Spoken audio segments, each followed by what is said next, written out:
যে কোনো প্রান্ত থেকে, বাংলাদেশের যে কোনো প্রান্ত থেকে তোমরা যারা আজকের ক্লাসে জয়েন করেছো সবাইকে স্বাগত জানাচ্ছি। শুরুতে তোমাদের জন্য কিছু গুরুত্বপূর্ণ তথ্য শেয়ার করি। তোমরা যারা বিসিএস সহ বিভিন্ন সরকারি যে চাকরিগুলো আছে সে চাকরির জন্য যে প্রস্তুতি নিচ্ছ, তোমাদের উদ্দেশ্যে প্রথমত আমি বলবো, আগামীতে যে চাকরিটি তোমরা পেতে চাচ্ছ বিসিএস সহ, বিসিএস অ্যান্ড আদার্স, এই চাকরি পাওয়াটা একটু চ্যালেঞ্জিং হয়ে যাচ্ছে। আমি এটিকে ডিফিকাল্ট বলবো না, ইম্পসিবল বলবো না, এটিকে বলবো চ্যালেঞ্জিং। চ্যালেঞ্জিং এই অর্থে যে চাকরি পাওয়ার ক্ষেত্রে তোমাদেরকে যথেষ্ট প্রস্তুতি নিতে হবে। বিসিএস পরীক্ষার প্রশ্ন ফাঁসের যে আশঙ্কা আমরা প্রতি বিসিএসে করে থাকি সেটি হয়তো আগামীতে থাকবে না। ইতোমধ্যে আমরা অবগত হয়েছি পাবলিক সার্ভিস কমিশন তার নিজস্ব প্রেসে বিসিএস পরীক্ষার প্রশ্ন ছাপাবে আগামীতে। তবে সেটি না হওয়া পর্যন্ত হয়তো বাংলাদেশ আর্মির যে প্রেস আছে সেখান থেকে তোমাদের বিসিএস পরীক্ষার প্রশ্ন ছাপাবে বা ছাপাতে পারে। বিসিএস সংক্রান্ত এক নম্বর একটা তথ্য। দু নম্বর তথ্য হচ্ছে যে বিসিএস পরীক্ষার 3টি ধাপ। হ্যাঁ, যারা সালাম দিচ্ছ ওয়ালাইকুম আসসালাম, আলহামদুলিল্লাহ ভালো আছি। বিসিএস পরীক্ষার 3টি ধাপ, প্রিলিমিনারি, লিখিত এবং ভাইবা। এই 3টি ধাপ যারা অতিক্রম করবে, অর্থাৎ ভাইবা যারা পাশ করবে, আলটিমেটলি তারা ক্যাডার কিংবা নন ক্যাডার যে কোনো একটা চাকরি পাবে। তাহলে দেখো তোমাদের জন্য কিন্তু চাকরিটা খুব সহজ হয়ে যাচ্ছে। অর্থাৎ প্রিলিমিনারি পাশ করবা, লিখিত পাশ করবা, ভাইবা পাশ করলেই নন ক্যাডার বিধিমালা সেটি সংশোধনী আনা হয়েছে বা সেটি সংশোধনী আনবার ব্যাপারে অলরেডি পিএসসি একটা সিদ্ধান্তে আসছে। তাহলে ভাইবা পাশ হলে তুমি একটা চাকরি পাচ্ছ, এটা বিসিএসের ক্ষেত্রে। 3 নম্বর কথা হচ্ছে যে বিসিএসের নিয়োগ প্রক্রিয়া এটা আগামীতে অত্যন্ত ট্রান্সপারেন্ট এবং অ্যাকাউন্টেবল হবে। In fact those who are qualified তোমরা এই চাকরিগুলো পাবা। আরেকটি সংবাদ আমি বলে রাখি, তোমাদের আগামীতে বিসিএসের চাকরিটিকে আরও বেশি লোভনীয় করবার জন্য, মেধাবীদেরকে এই চাকরিতে সম্পৃক্ত করবার জন্য সরকারের পক্ষ থেকে বিভিন্ন উদ্যোগ নেওয়া হবে এবং তোমাদের বেতন স্কেল সহ অনেক সুযোগ সুবিধা কিন্তু বাড়বে। কাজেই বিসিএস প্রার্থী যারা, বিশেষ করে যারা বিসিএস প্রার্থী, তারা এই বিসিএসের চাকরিটিকে, ওয়ালাইকুম সালাম আমার প্রাণপ্রিয় sir, thank you so much Riyad. BCS চাকরিটি তোমাদেরকে কনফার্ম করার জন্য এখন থেকে তোমাদেরকে সিরিয়াসলি প্রস্তুতি নিতে হবে। এবং বিসিএসের চাকরির পাশাপাশি তোমরা যারা অন্যান্য চাকরির প্রস্তুতি নিচ্ছ, বিশেষ করে প্রাইমারি, এনটিআরসিএ, তারপরে আদার্স যে জবগুলো আছে, তোমরা ইতোমধ্যে জ্ঞাত হয়েছ যে এই চাকরিগুলোতে আগে আমরা এমসিকিউ বা বৃত্ত ভরাট করে, প্রাইমারি চাকরিতে এমসিকিউ বা মাল্টিপল চয়েস কোশ্চেন বা বৃত্ত ভরাট করে আমরা চাকরি পেয়ে যেতাম। কিন্তু আগামীতে শুধু বৃত্ত ভরাট করে তোমার চাকরি হবে না, খাতা কিন্তু লিখতেও হবে, অর্থাৎ রিটেন টেস্ট। তোমাদের প্রিলিমিনারি টেস্ট থাকবে এমসিকিউ পদ্ধতিতে। এই এমসিকিউ পদ্ধতিতে প্রিলিমিনারি পাশ করবার পরে তোমাকে লিখিত পরীক্ষায় অংশগ্রহণ করতে হবে, যেটা রাইটিং সিস্টেমে তোমাকে লিখতে হবে। এরপরে এই পরীক্ষায় পাশ করার পরে তোমাদের মৌখিক পরীক্ষায় অংশগ্রহণ করতে হবে। মৌখিক পরীক্ষায় পাশ করার পরে কিন্তু তুমি তোমার কাঙ্ক্ষিত চাকরিটি পাবা। তো তোমরা জানো যে বিসিএস জব মেডিসিন এটি বাংলাদেশের একটি অনলাইন এবং অফলাইন সমান্তরাল একটি প্ল্যাটফর্ম। এখানে যারা শিক্ষক হিসাবে ক্লাস নিচ্ছি তোমাদেরকে, বিশেষ করে আমি মিলন স্যার, এখানে একাডেমিক অ্যাডভাইজার এবং হেড অফ বিসিএস প্রোগ্রামের দায়িত্বে আছি। তোমাদের আগামীতে চাকরি প্রার্থী যারা, এই চাকরির ক্ষেত্রে যে পরিবর্তনগুলো হবে প্রশ্ন পদ্ধতিতে, তোমরা সর্বোচ্চ আপডেট থাকবে ইনশাল্লাহ, সেভাবে তোমাদের প্রস্তুত করা হবে। তোমরা ইতিমধ্যে হয়তো জেনেছো বিসিএস গেইনার বলে জব মেডিসিনের একটি অঙ্গ প্রতিষ্ঠান লঞ্চ করেছে অতি সম্প্রতি। বিসিএস প্রার্থীদেরকে বিসিএসে চাকরি উপযোগী করবার জন্য সর্বোচ্চ অভিজ্ঞ সম্পন্ন শিক্ষকদেরকে সম্পৃক্ত করা হয়েছে। আর তোমরা যারা মনে করছো যে প্রাইমারি সার্কুলার কবে দিবে, এনটিআরসি সার্কুলার কবে দিবে, কোন চাকরির সার্কুলার কবে দিবে, সে পর্যন্ত অপেক্ষা করবা, ভুল করবা। আমি আবারও বলছি, ভুল করবা। তোমাদের সার্কুলার যে কোনো মুহূর্তে হয়ে যাবে, প্রাইমারি সার্কুলার বা এনটিআরসি সার্কুলার যে কোনো মুহূর্তে হয়ে যাবে। আর সার্কুলার হয়ে যাওয়ার পরে তুমি চোখে কিন্তু অন্ধকার দেখবা যে কোনটা রেখে কোনটা পড়বো। কাজে every moment you have to properly utilise, প্রতিটা মুহূর্তে তোমাকে ইউটিলাইজ করতে হবে। আমি তোমাদেরকে এতটুকু বলবো, আমার ক্লাস যেদিন থাকবে সেই ক্লাসে তোমরা পার্টিসিপেট যারা করবা, এটা আমি ওপেনলি বলে দিচ্ছি তোমাদেরকে, যারা অ্যাডমিটেড হতে চাবা আমার নাম ধরে বলবা এবং বিশেষ ডিসকাউন্টে তোমাদের সুযোগ দেওয়া হবে, এটা আমি প্রতিদিন বলে দিচ্ছি। আর চাকরির জন্য নিজেদেরকে প্রস্তুতি সর্বোচ্চ পর্যায়ে করবা, কারণ চাকরি প্রার্থী এই পরিচয় আর চাকরি পাওয়ার পরিচয় কিন্তু এক না। সবাই আবেদন করলেও সবাই চাকরি পাবে না, যারা এগিয়ে থাকবে।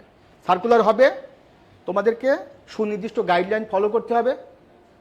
হ্যাঁ, 3 থেকে 4 মাস পর। আচ্ছা, যাই হোক, স্যার কেমন আছেন? আলহামদুলিল্লাহ। একটু তোমাদের কমেন্টগুলো পড়ি। প্রিলিমিনারি পর কতদিন রিটেন পরীক্ষা হতে পারে? Very good. অলরেডি পিএসসি একটা বার্ষিক ক্যালেন্ডার করতে যাচ্ছি, উইথিন 350 ডেজ।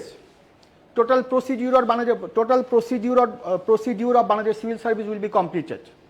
350 দিনের মধ্যে প্রিলি লিখিত ভাই বানিয়ে পিএসসি কমপ্লিট করে দিবে। সো তোমাদের চাকরির যে জায়গাটি ওর মধ্যেই, ধরো প্রিলি পাস করলে বিসিএসে লিখিত পরীক্ষার সুযোগ পেলে, লিখিত পাস করলে ভাইবাতে সুযোগ পেলে, ভাইবার রেজাল্ট দিয়ে দিল, দেওয়ার পরে ওই ভাইবার রেজাল্টের আগে, এই মুহূর্তে রেজাল্টের আগে সরকারের পক্ষ থেকে তোমার রিকুইজিশন পাঠানো হলো কোন মিনিস্ট্রি, কোন ডিপার্টমেন্টে কতটা পোস্ট ফাঁকা আছে, অ্যাকর্ডিং টু ইউর মেরিট, ওর মধ্যে তুমি হয়ে গেলে। খুব সুন্দর একটা সিস্টেম। হ্যাঁ, তো তোমাদেরকে আজকে আমি খুব গুরুত্বপূর্ণ একটা টপিক পড়াবো। তোমরা প্রত্যেকে একটু শেয়ার করবা, মেনশন করবা যারা চাকরি উপযোগী হবার জন্য বা অলরেডি হয়েছে এবং প্রস্তুতি নিচ্ছে। আজকে খুব গুরুত্বপূর্ণ একটা টপিক তোমাদেরকে পড়াবো। এবং তোমরা অনেকে জানো প্রাইমারি কি লিখিত এক্সাম হবে? হ্যাঁ, প্রাইমারি লিখিত এক্সাম হবে। হ্যাঁ, ওয়ালাইকুম সালাম, আপনি কেমন আছেন? আলহামদুলিল্লাহ ভালো আছি, থ্যাংক ইউ, আপনি আমার idol, thank you so much Shariful. তো আমি তোমাদেরকে এতটুকু বলবো, তোমরা জব মেডিসিন এবং বিসিএস গেইনার প্রিলিমিনারি লিখিত এবং ভাইবা 3টার সমান্তরাল প্রস্তুতি তোমরা নিবা। আমি চ্যালেঞ্জ দিয়ে বলছি, তোমাদের ভাইবা যে ক্লাসগুলো আছে সেই ক্লাসগুলো কিন্তু আমি নিব। হ্যাঁ, এখানে ক্লাসগুলো নিব, অনলাইনে নিব, অফলাইনে নিব। তো সুতরাং তোমরা জাস্ট আমার কথাগুলো ফলো করবা। স্যার আমাদের কত পেলে ভাইবাতে ডাক পাবো? হ্যাঁ, এটা তো এখনো সিদ্ধান্ত এখনো বাস্তবায়িত হয়নি, এটা পরে বলা যাবে। আচ্ছা, আজকে আমাদের যে প্রিপারেশনটি থাকবে এটি হচ্ছে বাংলাদেশ সিভিল সার্ভিসের সর্বোচ্চ প্রস্তুতি নিব। আজকের প্রিপারেশনটি হবে কম্বাইন্ড প্রিপারেশন মানে সেম টপিক থেকে প্রিলিমিনারি লিখিত এবং ভাইবা প্রশ্ন কেমন হতে পারে। এটা মূলত বিসিএস কেন্দ্রিক প্রস্তুতি। একই সাথে তোমরা বিসিএস এর বাইরে অনেক সময় প্রস্তুতি নিয়ে থাকো, যে স্যার বিসিএস এর প্রস্তুতি নিলে পারে আমাদের অন্যান্য চাকরির প্রস্তুতি যে হয়ে যায় তার প্রমাণটা কি, আজকে আমি তোমাদেরকে সেভাবে পড়াবো। হ্যাঁ, প্রত্যেকে কাগজ কলম নিয়ে রেডি হয়ে যাও। তো তোমাদের কমেন্টগুলো একটু দেখি। হ্যাঁ, নমস্কার, আলহামদুলিল্লাহ ভালো আছি। শোনো, তোমাদের সবার কমেন্ট হয়তো আমি পড়তে পারছি না, বাট প্রত্যেকে কিন্তু আমার সমান গুরুত্বের মধ্যে আছো। এভরিবডি আমার কাছে আমি তোমাদের প্রত্যেকের প্রতি কনসেন্ট্রেটেড। আজকে আমাদের টপিকটা হবে জিওপলিটিক্স অ্যান্ড আদার্স। জিওপলিটিক্স এবং ওশেনিয়া মহাদেশের হিস্ট্রি। তো আমি তোমাদেরকে এমনভাবে পড়াবো যেগুলো মূলত কোনো গাইড বই আছে সেই তথ্যগুলো তোমাদেরকে আমি উপস্থাপন করব না, তাই তো? গাইড বই যেগুলো আছে ওগুলো তো পড়ার দরকার, ওটা তো বইয়ের মধ্যে দিয়ে আছে। হ্যাঁ, একটু কমেন্টগুলো তোমাদেরকে পড়ি। আচ্ছা, ঠিক আছে, ওকে ফাইন। আচ্ছা, আমাদের শুরুতে যে টপিকটি থাকবে সেটা হচ্ছে জিওপলিটিক্স।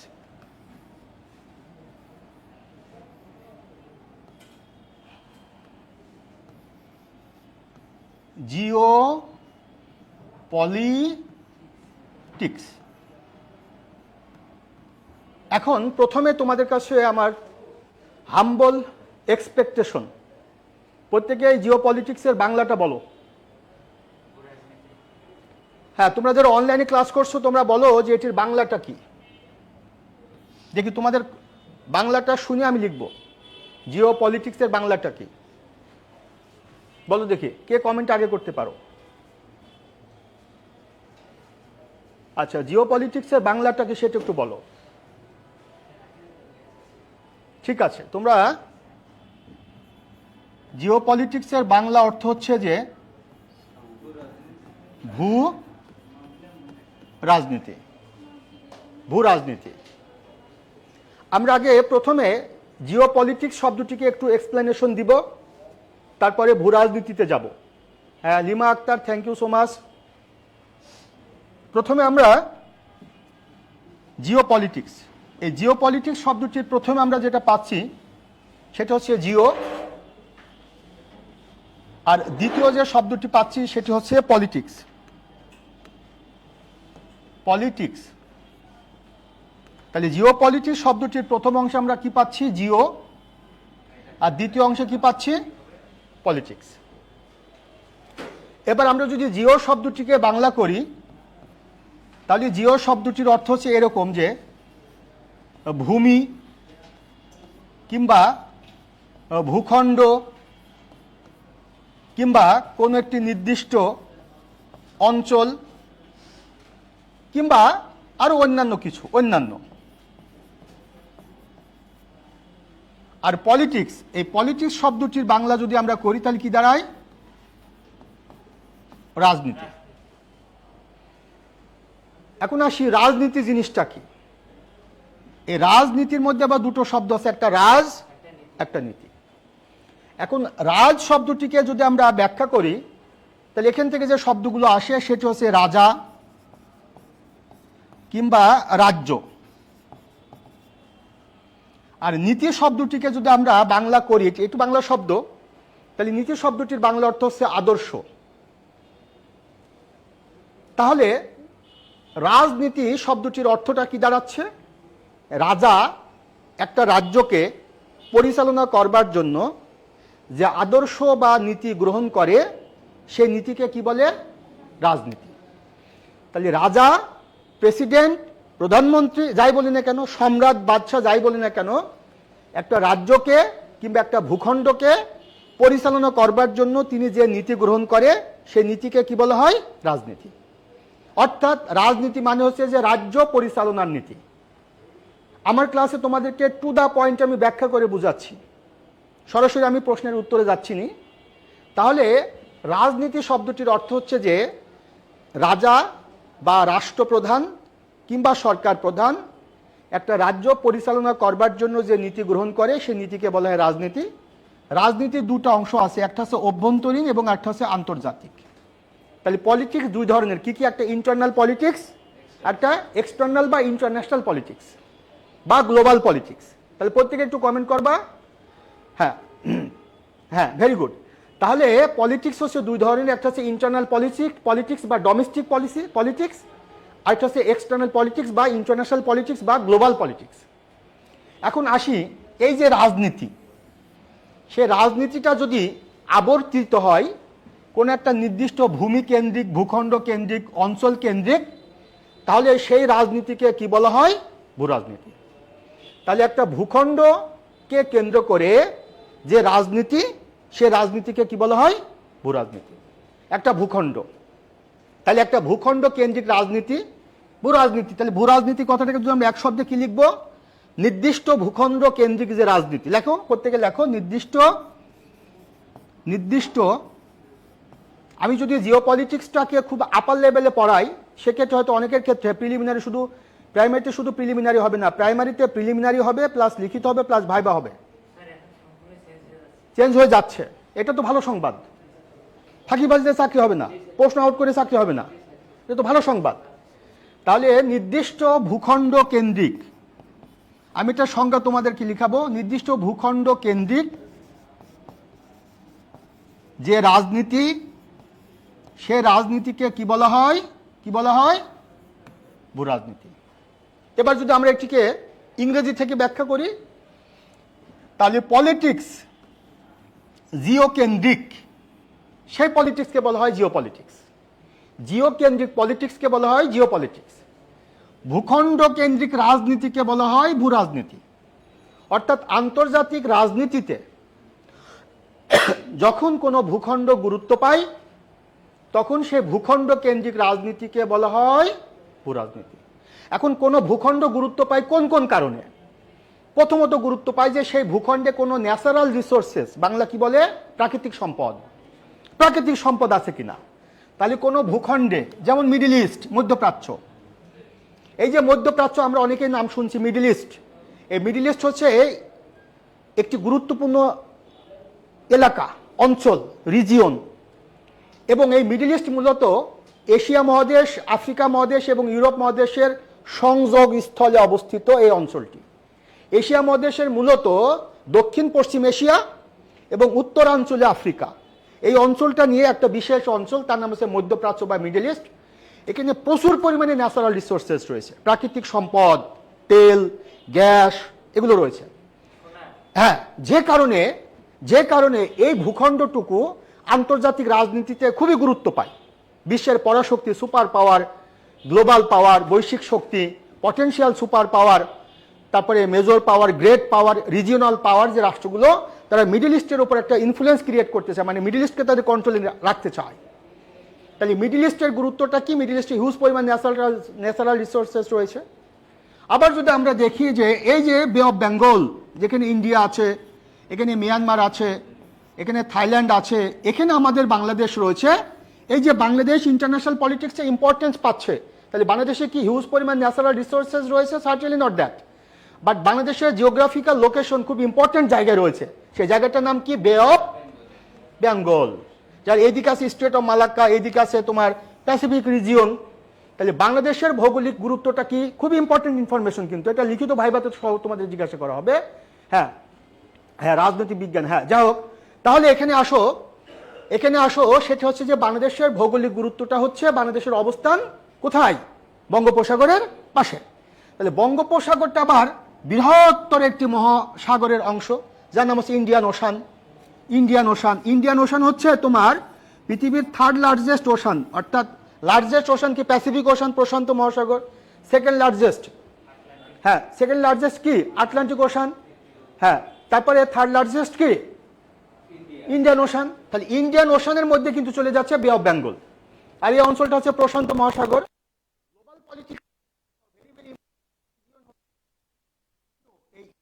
ইন্ডিয়ান ওশান আর প্যাসিফিক বলতে এই রিজিয়নকে বলা হয় ইন্দো প্যাসিফিক রিজিয়ন। কি বলা হয়?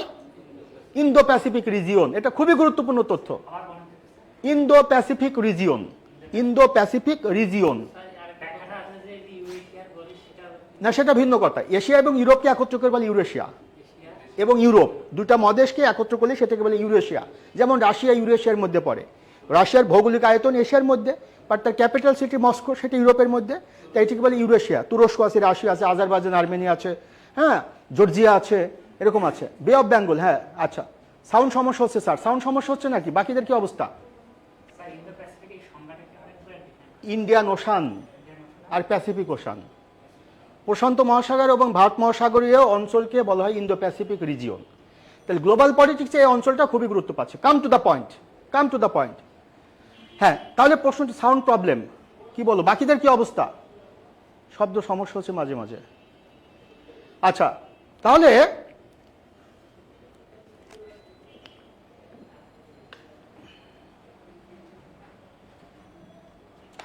সোহাগ,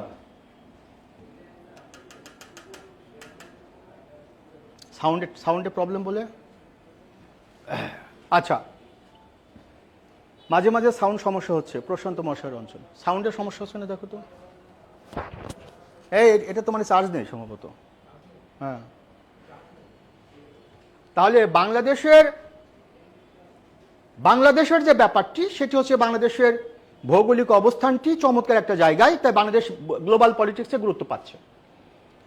আমাদের প্রফেসর ডক্টর মোহাম্মদ ইউনূস, আমাদের প্রধান উপদেষ্টা মহোদয় একটা কথা বলছেন যে বাংলাদেশ গুরুত্ব পাবে না কেন? চীনের সাথে ভারতের যে দ্বন্দ্ব, চীনের সাথে আমেরিকার যে দ্বন্দ্ব, তাতে আমরা এমন একটা জায়গায় আছি, আমরা হচ্ছে গেম চেঞ্জার। মানে আমরা কোন দিকে যাব? হ্যাঁ, আমরা কোন দিকে যাব, আলটিমেটলি সেই দলই ভারী হবে। তার মানে আমাদের গুরুত্বটা কি? যখন বৃহৎ দুটি রাষ্ট্রের মধ্যে প্রতিযোগিতা হয়, আর প্রতিযোগিতার জন্য ক্ষুদ্র রাষ্ট্রটি গুরুত্ব পায়, ওই ক্ষুদ্র রাষ্ট্রটি কিন্তু গেম চেঞ্জার। সে যেদিকে যাবে সেই পাল্লা ভারী হবে। তখন সেই রাষ্ট্রটির ভৌগোলিক অবস্থানটা গুরুত্বপূর্ণ হয় দাঁড়ায়, যেমন বাংলাদেশ। তারপর যদি তোমাদেরকে আরেকটি কথা বলি, যে সেটা তোমরা অনেকে জানো, যেটি নাম হচ্ছে, আমি তোমাদের যদি বলি, এটা হচ্ছে তোমার রেড সি বা লোহিত সাগর। নিশ্চয় নাম শুনছো। আর এই জায়গায় একটা প্রণালী আছে, এই প্রণালীটির নাম হচ্ছে Bab el Mandeb, strait of Bab el Mandeb. এটা হচ্ছে রেড সি, এটা হচ্ছে গালফ অফ এডেন, এই জায়গায় আছে ইয়েমেন, এখানে আছে জিবুতি, আফ্রিকা মহাদেশ। সেটা বিশেষ পরীক্ষা আসছে। তাহলে জিবুতি, এটি তোমার হর্ন অফ আফ্রিকা অঞ্চলে অবস্থিত। জিবুতির জিওপলিটিক্যাল ইম্পর্টেন্স কি? কারণ জিবুতি খুব কৌশলগত জায়গায় অবস্থান করে। হ্যাঁ, এই কারণে কিন্তু জিবুতি ইম্পর্টেন্স পাচ্ছে। তাহলে জিবুতি জিওপলিটিক্যাল ইম্পর্টেন্স কি, এখানে খুব ন্যাচারাল রিসোর্সেস রয়েছে না, এটি মিলিটারি দিক থেকে খুব গুরুত্বপূর্ণ জায়গায় অবস্থান করে। তাহলে মনে রাখবা জিওপলিটিক্সের ক্ষেত্রে কতগুলো ডিটারমিনেন্টস আছে, জিওপলিটিক্সের জায়গাতে বা জিওপলিটিক্সের প্রেক্ষাপটে কতগুলো অঞ্চল বা একটি নির্দিষ্ট অঞ্চল কতগুলো কারণে গুরুত্ব পায়। নাম্বার 1 আছে সেখানে প্রচুর পরিমাণ কি থাকতে হবে, প্রাকৃতিক সম্পদ বা ন্যাচারাল রিসোর্সেস। 2 নম্বরে ন্যাচারাল রিসোর্সেস নেই কিন্তু সেই জায়গাটি কৌশলগত দিক থেকে খুবই গুরুত্বপূর্ণ অবস্থানে রয়েছে। 3 নম্বর যদি আমি স্পেসিফিকলি বলি তাহলে সেটি বিশেষ করে মিলিটারি অ্যাসপেক্ট মানে সামরিক জায়গা থেকে খুবই গুরুত্বপূর্ণ। যেমন আমাদের সেন্ট মার্টিন দ্বীপ, সেন্ট মার্টিন দ্বীপ এমন একটা জায়গায় যেটা আগে বলেছি প্যাসিফিক রিজন এবং ইন্ডিয়ান ওশান এই দুটো জায়গাকে একত্র করেছে। এখানে কোনো রাষ্ট্র যদি মিলিটারি বেস বিশেষ করে নেভাল বেস স্থাপন করতে পারে টোটাল তার কন্ট্রোল ওভারটা কিন্তু বে অফ বেঙ্গলের উপর থাকবে। এই জন্য কিন্তু সেন্ট মার্টিন দ্বীপটা গুরুত্ব পাচ্ছে মিলিটারি অ্যাসপেক্টে। এরপরে আরো কিছু কারণে থাকতে পারে, যেমন সেই দেশে হিউজ পরিমাণ পপুলেশন রয়েছে, আবার তাদের জিডিপি অনেক বড়, তাদের পার ক্যাপিটাল ইনকাম অনেক বেশি, তখন সেই ভূখণ্ডটুকু গুরুত্ব পায়। যেমন বাংলাদেশ ছোট্ট ভূখণ্ড কিন্তু প্রায় 18 কোটি মানুষ, পার ক্যাপিটাল ইনকাম বাড়তিছে, জিডিপি বাড়তিছে। সেই ক্ষেত্রে পৃথিবীর যে রাষ্ট্রগুলো যারা রপ্তানি মানে এক্সপোর্ট করে বাংলাদেশে, তারা আমাদের দেশটাকে একটা বড় মার্কেট হিসেবে দেখছে। যেমন ইন্ডিয়া এবং চায়না। ইন্ডিয়া এবং চায়না আমাদের দেশটাকে কি হিসাবে দেখে, ইন্ডিয়া দেখে তার 7 সিস্টার্স বা চিকেন স্নেক করিডোর বা শিলিগুড়ি করিডোর, তাদের নিরাপত্তার ইস্যুতে আমাদেরকে দেখে, কারণ ইন্ডিয়ার সাথে আমরা সবচেয়ে বড় বর্ডার শেয়ার করি। একই সাথে ইন্ডিয়া আমাদেরকে বড় মার্কেট হিসাবে দেখে। তোমরা দেখতে পাচ্ছ ইন্ডিয়ার সাথে আমাদের রিসেন্ট রিলেশনস খুব বেশি ভালো না। এই জন্য ওয়েস্ট বেঙ্গল, অলরেডি ওয়েস্ট বেঙ্গলের ক্যাপিটাল সিটি ক্যালকাটা, সেখানকার তারা রোগী পাচ্ছে না, বাজারে কোনো ক্রেতা নেই। ওয়েস্ট 7 সিস্টার্সে যদি আমরা দেখি, এখন ইন্ডিয়া হারে হারে বুঝতে পারছে যে তারা কি আমাদের দেশের গভর্নমেন্টকে গুরুত্ব দিবে নাকি কোনো একটা পার্টিকুলার পার্টিকে গুরুত্ব দিবে নাকি পপুলেশনকে গুরুত্ব দিবে। এরকম অনেকগুলো কথা আছে, তোমাদেরকে এভাবে ম্যাসিউড হতে হবে। তোমরা একটু কমেন্ট করো, আর ইউ এনজয়িং, আর তোমরা কি প্রত্যেকে বুঝতে পারছো কিনা প্লিজ আমাকে মেক শিওর করো তোমরা প্রত্যেকে এনজয় করছো কিনা এবং বুঝতে পারছো কিনা আমাকে একটু ক্লিয়ার করো। আমি তোমাদেরকে মানে মানে তথ্য লিখলি তো লিখা হয় না, আগে ব্যাপারটা তো তোমাদের কি বুঝতে হবে। ইনফরমেশন গুলো তো আমি লিখালে তোমাদের সরাসরি লিখে দিতে পারতাম।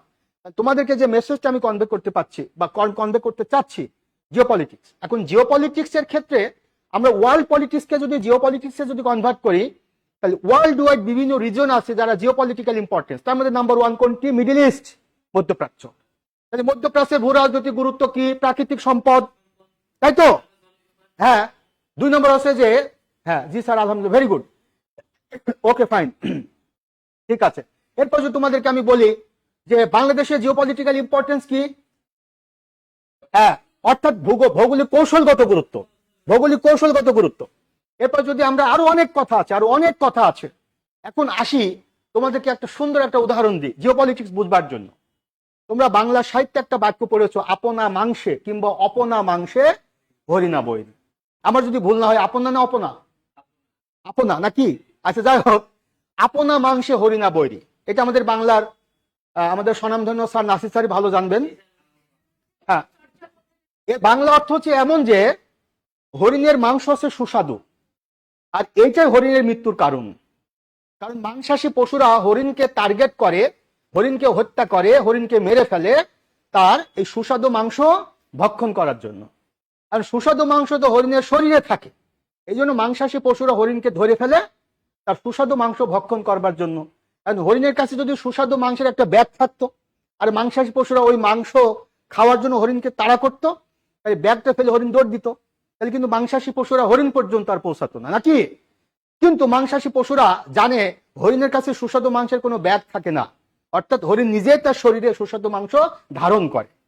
এই কারণে হরিণকে হত্যা করে তার সুস্বাদু মাংসকে ভক্ষণ করবার জন্য। এই কথাটাকে যদি তোমাকে ব্যাখ্যা করে বুঝাই চর্যাপদের, তাহলে মনে রাখবা আপনা তেলে মধ্যপ্রাচ্য বৈরী। কি বুঝতে পারছো না? আপনা প্রাকৃতিক সম্পদে মধ্যপ্রাচ্য মানে বৈরী, বোঝো না কথাটা? তাহলে মধ্যপ্রাচ্য হচ্ছে কি, মিডিল ইস্ট কি, এখানে একটা হরিণ, আর সেখানকার প্রাকৃতিক সম্পদটা কি, হরিণের মাংস। আর মাংসাশী পশু কারা বুঝতে পারছো না? America, Russia, China. এই যে মাংসাশী পশুদের মধ্যে যে মারামারি, কামড়া কামড়ি, হাতাহাতি, মিডিল ইস্টের উপর প্রভাব বিস্তার করার জন্য আমি তোমাদেরকে বোঝাতে চাচ্ছি আপনা মাংসে হরিণা বৈরী।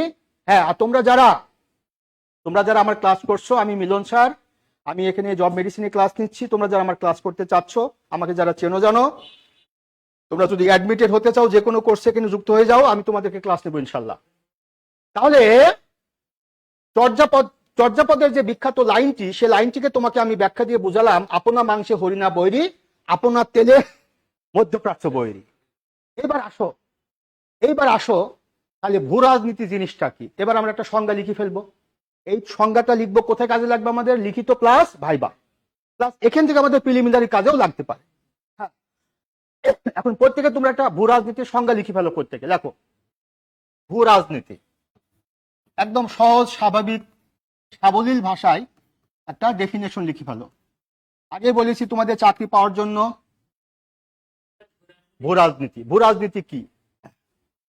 হ্যাঁ, ওয়ালাইকুম সালাম। আলহামদুলিল্লাহ আলহামদুলিল্লাহ। তোমরা অনেকে আমাকে কমেন্ট করছো, আমি হয়তো রিপ্লাই দিতে পারছি না। লেখো ইংরেজি জিও পলিটিক্স,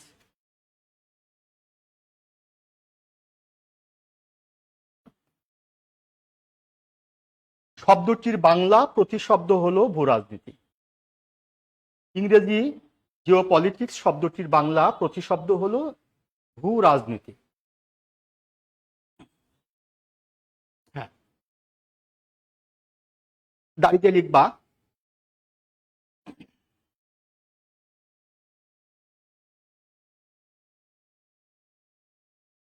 লিখবা সাধারণত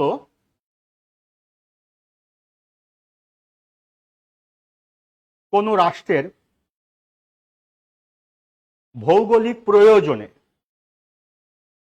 সাধারণত কোন রাষ্ট্রের ভৌগোলিক প্রয়োজনে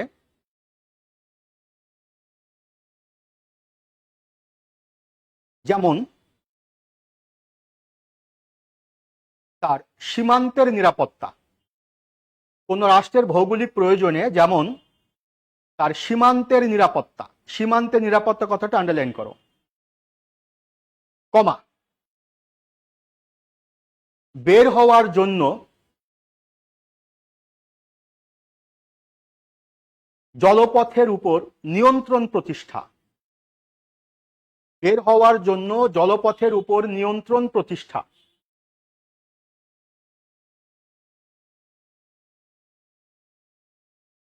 আন্ডারলাইন করো, বের হওয়ার জন্য জলপথের উপর নিয়ন্ত্রণ প্রতিষ্ঠা।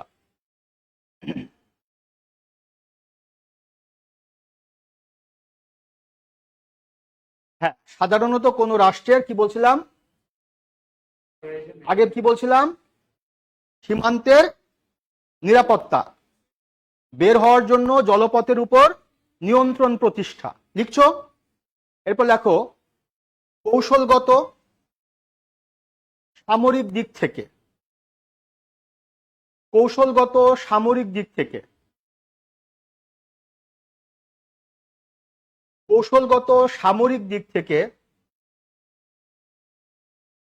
এবং অর্থনৈতিক দিক থেকে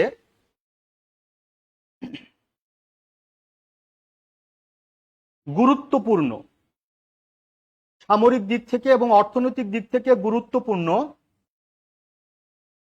এলাকার উপর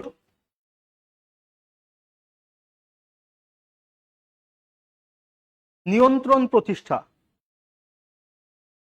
হ্যাঁ তুষার, হ্যাঁ পরের ক্লাসটা দেখে নিও।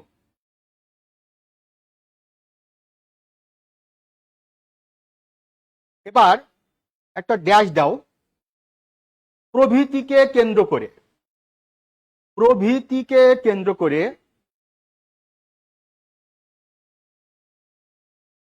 যে রাজনীতি, হ্যাঁ রাকিবুল ইসলাম, থ্যাংক ইউ সো মাচ, যে রাজনীতি তথা যে পররাষ্ট্রনীতি, যে রাজনীতি তথা যে পররাষ্ট্রনীতি, কমা দিয়ে লেখো তাই, বলো কি হবে? ভূ রাজনীতি, তাই ভূ রাজনীতি। এখন তোমাদেরকে কথাগুলো আমি ভেঙে ভেঙে বলছি। তাহলে আমরা যদি দেখি যে ইন্ডিয়া বাংলাদেশের খুবই প্রতিবেশী রাষ্ট্র, তাই তো? ইন্ডিয়া আমাদের তিন দিক দ্বারা সারাউন্ডেড। তাহলে বাংলাদেশে এমন কোন শক্তি যদি মাথা ছাড়া দিয়ে ওঠে যে শক্তি ইন্ডিয়ার নিরাপত্তার জন্য হুমকি, তাহলে নিশ্চয়ই ইন্ডিয়া বাংলাদেশের অভ্যন্তরীণ ব্যাপারে নাক গলাবে। কেন নাক গলাবে? কারণ এটি শুধু বাংলাদেশের অভ্যন্তরীণ ব্যাপার না, এটি ইন্ডিয়ারও কিন্তু মাথা ব্যথার কারণ। ওয়ালাইকুম সালাম। এবার যদি আমি তোমাদেরকে, স্যার আজকের বিষয়বস্তু বইতে পাওয়া যাবে না, এসব কথা বইয়ে দেয়া নেই। তার মানে হচ্ছে যে বাংলাদেশের মধ্যে এমন কোন জঙ্গি গোষ্ঠী, এমন কোন সন্ত্রাসী গোষ্ঠী, ভাইস ভার্সা, ইন্ডিয়ার মধ্যে এমন কোন জঙ্গি গোষ্ঠী, এমন কোন সন্ত্রাসী গোষ্ঠী বাংলাদেশ এবং ইন্ডিয়া কেউই কামনা করে না যা ইন্ডিয়া কিংবা বাংলাদেশের নিরাপত্তাহীনতায় ভোগে। এই জন্য বাংলাদেশকে ইন্ডিয়া গুরুত্ব দেয়, ইন্ডিয়া বাংলাদেশকে গুরুত্ব দেয়। Clear message? আরাকান আর্মি এবং মিয়ানমারের সামরিক জান্তার মধ্যে যে যুদ্ধ হচ্ছে, স্যার আপনি অনেক অভিজ্ঞ মানুষ, আমাদের ফাউন্ডেশন ব্যাচের ক্লাসটা নেবেন স্যার, ইনশাল্লাহ অবশ্যই ক্লাস নিব। ইন্ডিয়ার সাথে বাংলাদেশ সবচেয়ে বড় বর্ডার শেয়ার করে, একই সাথে মিয়ানমারের সাথে আমাদের সীমান্ত রয়েছে। তাহলে মিয়ানমারের যদি সিভিল ওয়ার বা গৃহযুদ্ধ, সে গৃহযুদ্ধ কিন্তু বাংলাদেশকেও কিন্তু প্রভাবিত করবে কিনা? তাহলে বাংলাদেশে যে সীমান্ত রক্ষী বাহিনী বিজিবি প্লাস কোস্ট গার্ড, তারা কি করবে? গভীরভাবে তারা পর্যবেক্ষণ করবে যে মিয়ানমার বর্ডারে বা মিয়ানমার সীমান্তে যে আরাকান আর্মি, তারা কোন দিকে মুভ করছে। কেন? কারণ ওদের সাথে আমাদের সীমান্তের একটা সম্পর্ক। তো in international politics Myanmar is important, that is not my or hour headache, but hour concern is Myanmar হচ্ছে আমাদের ক্লোজ নেবারিং কান্ট্রি। কাজে মিয়ানমারে কি হচ্ছে না হচ্ছে আমাদেরকে ভালোভাবে খেয়াল করতে হবে, কেননা মিয়ানমারে যা কিছু ঘটবে আমাদেরকে প্রভাবিত করবে। ক্লিয়ার কিনা? সবাই ক্লিয়ার কিনা? আরে ক্লিয়ার? একই সাথে আমাদের বর্ডার আছে কার সাথে? ইন্ডিয়ার সাথে। আর ইন্ডিয়ার সাথে আমাদের কানেক্টিভিটি কিভাবে হচ্ছে? শিলিগুড়ি করিডোর দ্বারা, চিকেন স্নেক করিডোর দ্বারা। আমি তোমাদেরকে প্রায় একটা মুরগি আঁকি, এটা প্রায় একটা মুরগি আছে। এই মুরগিটা কি? এটা হচ্ছে ইন্ডিয়ার মূল বডি নাকি? এটা হচ্ছে ইন্ডিয়ার কি? এটা হচ্ছে ইন্ডিয়ার গলা নাকি? আর এই জায়গা আছে বাংলাদেশ, এখানে আছে নেপাল আছে, এখানে ভুটান আছে, এখানে সেভেন সিস্টার্স, এখানে তোমার ইয়ে আছে চায়না আছে, এখানে মিয়ানমার আছে, সেভেন সিস্টার্স আছে। তাহলে মুরগি তার মূল ভূখণ্ড থেকে সেভেন সিস্টার্সে যাচ্ছে কি দ্বারা? শিলিগুড়ি করিডোর দ্বারা। এখন যদি বাংলাদেশ যদি এই জায়গাটায় কোনো প্রকার মিলিটারি বেজ স্থাপন করে, চীন যদি মিলিটারি বেজ স্থাপন করে, তাহলে এই দুই সাইড থেকে তাহলে কি ইন্ডিয়া তার মেইনল্যান্ড থেকে সেভেন সিস্টার ডিসকানেক্টেড হয়ে যাচ্ছে। তাই ইন্ডিয়া ভেরি মাচ কনসার্ন বাংলাদেশের কোন গভর্নমেন্ট ক্ষমতা থাকবে, যে গভর্নমেন্ট ক্ষমতা তাহলে ইন্ডিয়াকে সেভেন সিস্টার যাওয়ার রাস্তাটা ক্লিয়ার করে দিবে। একই সাথে এখানে ভুটানের ডোকলাম রয়েছে, সেখানে চাইনিজ আর্মি মিলিটারি বেস তৈরি করেছে। পরবর্তীতে চীন এবং ইন্ডিয়া এর মধ্যে যদি কনফ্লিক্ট তৈরি হয় আর বাংলাদেশকে যদি চীন কাছে পায়, তাহলে উভয় দিক থেকে যদি চাপ দেয়, ট্রুপস কনসেন্ট্রেট করে, তাহলে সেভেন সিস্টার্স থেকে ইন্ডিয়ার মেইনল্যান্ড ডিসকানেক্ট, ইন্ডিয়া চরম বিপদে পড়ে যাবে। এখন তোমরা নিশ্চয়ই বুঝতে পারছো যে বাংলাদেশ কেন গুরুত্ব পাচ্ছে। তাহলে বাংলাদেশের সাথে ইন্ডিয়ার সীমানা রয়েছে। এখন বাংলাদেশের সাথে সেভেন সিস্টার্সের কানেক্টিভিটি যদি না থাকতো, সেভেন সিস্টার যদি ডিসকানেক্টেড না হয়, যদি মেইনল্যান্ডের সাথে থাকতো, তাহলে কিন্তু আচ্ছা হ্যাঁ শোনো, তোমাদের যে সংজ্ঞাগুলো তোমরা দেখছো ভেরি গুড, তোমরা বইয়ের কথা বলছো সাধারণত কোনো রাষ্ট্রের ভৌগোলিক, হ্যাঁ ভেরি গুড, সুন্দর সুন্দর রেজাল্ট করে করছো। তোমরা যে বইয়ের কথাগুলো কঠিন কঠিন কথা বলছো, ওই কথা দিয়ে তো তুমি ভূ রাজনীতি বুঝবা না। ভূ রাজনীতি বুঝতে হবে আমার সহজ কথায়। অর্থাৎ মনে রাখবা যে রিগার্ডিং জিওপলিটিক্স মনে রাখবা যে you can not choose your neighbour but you can choose your friends. Clear? তুমি তোমার প্রতিবেশীকে পছন্দ করে নিতে পারো না, প্রতিবেশী অটোমেটিক হয়ে যায়, কিন্তু প্রতিবেশীর মধ্যে কে তোমার বন্ধু কে তোমার শত্রু সেটা তোমাকে খুঁজে বের করতে হবে। কারণ আন্তর্জাতিক রাজনীতির মঞ্চ প্রস্তুত থাকে, মঞ্চে দুইটা পক্ষ থাকে, একটা পক্ষ হেরে যাবে, একটা পক্ষ জিতে যাবে। কারণ তুমি কি জিততে চাও নাকি হারতে চাও তোমার পছন্দ। যখন তুমি মনে করবা জিওপলিটিক্সের প্রেক্ষিতে তুমি গুরুত্ব পাচ্ছ, তো যতক্ষণ পর্যন্ত তুমি গুরুত্ব পাচ্ছ ততক্ষণ পর্যন্ত তোমার স্বার্থ আদায় করতে হবে। যখন তুমি দেখবা যে কোনো রাষ্ট্র তোমাকে গুরুত্ব দিচ্ছে, কারণ পৃথিবীতে কোনো রাষ্ট্র তোমাকে গুরুত্ব দেবে না, দুটো কারণে গুরুত্ব দিবে, হয় তুমি তার প্রিয়জন অথবা তুমি তার প্রয়োজন।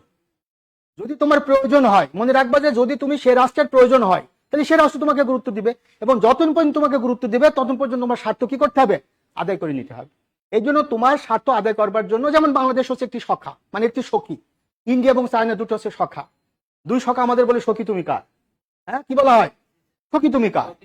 এখন আমরা একবার ইন্ডিয়াকে বলি তোমার, চীনকে বলি তোমার, এখন দুই সখা যখন আমাদেরকে একত্র করে বলে সখী তুমি কার, তখন আমরা কি বলি? আমি তোমার, অর্থাৎ আমি সবারই, অর্থাৎ যে আমার আমি তার। তার মানে হচ্ছে যে বাংলাদেশের জিওপলিটিক্যাল অ্যাসপেক্টে বাংলাদেশের যে ভৌগোলিক গুরুত্ব, এই ভৌগোলিক গুরুত্বকে কেন্দ্র করে ইন্টারন্যাশনাল পলিটিক্সে বাংলাদেশ যে গুরুত্ব পাচ্ছে, এটাকে বলা হচ্ছে জিওপলিটিক্স। এখন বাংলাদেশের মতো অনেক বড় বড় রাষ্ট্র আছে যেটি আমেরিকার ট্রাম্প চেনে না, আমেরিকার প্রেসিডেন্ট চেনে না, কিন্তু যখনই আমেরিকা তার ফরেন পলিসির ক্ষেত্রে ইন্দো প্যাসিফিক রিজিয়নকে গুরুত্ব দেয় আর বে অফ বেঙ্গলকে যখন গুরুত্ব দেয়, তখন এর পাশে কোন কোন দেশ আছে সেই দেশগুলো কিন্তু আমেরিকাকে চিনতে হয়, কারণ আমেরিকা চায় Indo Pacific region, Indo Pacific strategy. তাহলে বাংলাদেশের মতো রাষ্ট্রটি আমেরিকার কাছে ইম্পর্টেন্ট কেন হচ্ছে? কারণ হচ্ছে বাংলাদেশের কৌশলগত ভৌগোলিক অবস্থান। তোমরা যারা আজকের ক্লাসটি করছো, আমি কিন্তু আবারও একটা কথা বলছি, এটি নিছক কোনো স্বল্প মানে যদি বলি যে মানে সুলভ ক্লাস না, কিন্তু এই কথাগুলো কিন্তু অত্যন্ত এক্সপেন্সিভ কথা, বুঝতে পারছো? এটা কোনো গাইড বইয়ের কথা না যে আমি গাইড বইয়ের তথ্য তোমাকে মুখস্থ করে দিলাম। হ্যাঁ, তো যারা আসলে চাকরি প্রার্থী, তোমরা আসলে মনে প্রাণে যারা চাকরি প্রার্থী, যারা চ্যালেঞ্জ নিতে প্রস্তুত আছো, তারা এই ক্লাসগুলো এনজয় করবা এবং এই ক্লাসগুলোর কথাগুলো তোমাদেরকে নোট করে রাখতে হবে। এইভাবে যদি আমি জিও পলিটিক্সের উদাহরণটা দিই মিডল ইস্টে, তাহলে এখন আসো যদি আমি তোমাকে বলি মিডল ইস্টের মধ্যে একটি রাষ্ট্র হচ্ছে ইরান, তাহলে সেই ইরানকে কেন রাশিয়া গুরুত্ব দেয়? কারণ রাশিয়া এবং আমেরিকা একে অপরের গ্লোবাল কম্পিটিটর। শব্দটা কি বলছে? বাংলা কি দাঁড়ায়? বৈশ্বিক প্রতিযোগী। কিন্তু ইন্ডিয়া এবং চায়না একে অপরের রিজিওনাল কম্পিটিটর। রিজিওনাল কম্পিটিটর মানে আঞ্চলিক প্রতিপক্ষ। কিন্তু আমেরিকা এবং চায়না একে অপরের গ্লোবাল কম্পিটিটর, রাশিয়া এবং চায়না একে অপরের গ্লোবাল কম্পিটিটর। তাই আমেরিকার unwritten state policy regarding middle east issues, America কখনোই চাইবে না এই অঞ্চলে রাশিয়া কিংবা চীন তার প্রভাব বিস্তার করুক। তাই যাদের সাথে প্রভাব বিস্তার করতে চায় তাদেরকে আইসোলেটেড করে রাখতে চায় আমেরিকা এবং অন্যান্য রাষ্ট্রগুলো। আর ইরানকে মোকাবেলা করে আমেরিকা কার দ্বারা? ইসরায়েল দ্বারা। এই জন্য তোমরা জানো যে বাইডেন অ্যাডমিনিস্ট্রেশন এতদিন ইসরায়েলকে সাপোর্ট দিয়ে আসছে। আমরা ভেবেছিলাম ট্রাম্প অ্যাডমিনিস্ট্রেশন সাপোর্ট দেবে কিনা, আরো বেশি সাপোর্ট দিচ্ছে। তাহলে এটিকে বলা হয় রিয়ালিজম। একটু পরে তোমাদেরকে আলোচনাটা করবো বাস্তববাদ। অর্থাৎ একটু রাষ্ট্র তার প্রয়োজনে, যে কোনো প্রয়োজনে বাস্তবতার নিরিখে যে সিদ্ধান্ত নেয় সেটাকে বলে বাস্তববাদ। In 1971, what was the role of India on behalf of Bangladesh against Pakistan? India took part in our liberation war. What was the interest of India? To divide and rule. পাকিস্তানকে দুই ভাগে ভাগ করে দেওয়া। সেই সময় ইন্ডিয়া পাকিস্তানের বিরুদ্ধে যুদ্ধ করেছে, পাকিস্তানকে দুই ভাগে ভাগ করে দিয়েছে। But right now regarding Myanmar and Rohingyas issues, India কি সেম রোল প্লে করছে? Certainly not that. ইন্ডিয়া এই মুহূর্তে মনে করছে যে না, সেভেন সিস্টার্স এর নিরাপত্তার জন্য মিয়ানমারের সাথে সম্পর্ক রাখতে হবে। ক্লিয়ার কিনা? তাহলে সেভেন সিস্টার্স অরক্ষিত হয়ে যাবে যদি মিয়ানমার ইন্ডিয়াকে সাপোর্ট না করে। তাই ইন্ডিয়া কখনো রোহিঙ্গা ইস্যুতে বাংলাদেশকে এককভাবে সমর্থন দেবে না। আবার 71 মহান মুক্তিযুদ্ধের সময় ইন্ডিয়া কি চেয়েছিল? পাকিস্তানকে দুই ভাগে ভাগ করতে চেয়েছিল, কারণ তার আগে 3বার যুদ্ধ হয়েছে কাশ্মীরকে কেন্দ্র করে। এভাবে তোমাকে যদি আমি বলি, তোমাকে যদি আমি মিডল ইস্টের জিওপলিটিক্সের কথা বলি, প্যাসিফিক রিজনের জিওপলিটিক্সের কথা বলি, ইন্ডিয়ান ওশানের জিওপলিটিক্সের কথা বলি, উদারতাবাদ সেটা ভিন্ন কথা। হ্যাঁ ফেরদৌস, তুমি যেটা কমেন্ট করছো যে সেটা হচ্ছে উদারতাবাদ, সেটা ভিন্ন কথা। উদারতাবাদ হচ্ছে ব্যক্তি স্বাধীনতা, উদারতাবাদ হচ্ছে মত প্রকাশের স্বাধীনতা। তুমি একটু ক্লিয়ার হয়েছে কিনা ক্লিয়ার আমাকে কমেন্ট করো। উদারতাবাদ হচ্ছে ভিন্ন কথা, বাস্তববাদ সেটা ভিন্ন কথা। তার মানে হচ্ছে যে ভূ রাজনীতির মূল কথা হচ্ছে ভৌগোলিক প্রয়োজন, ভৌগোলিক অবস্থানগত কারণে আমি গুরুত্ব পাচ্ছি কি পাচ্ছি না, এটা হচ্ছে জিওপলিটিক্স। এবার পরের প্যারে লেখো, স্পেস দিয়ে পরের প্যারে লেখো। আমি তো এসির কিছুই পাচ্ছি না, তুমি তো ঠান্ডা পাচ্ছ, তুমি সামনে আসো তাহলে। লেখো অন্যভাবে বলা যায়, এই এসি কমায় না, দেখো অন্যভাবে বলা যায়, প্রত্যেকে লেখো অন্যভাবে বলা যায়। লিখছো কোনো একটি নির্দিষ্ট, অন্যভাবে বলা যায় কোনো একটি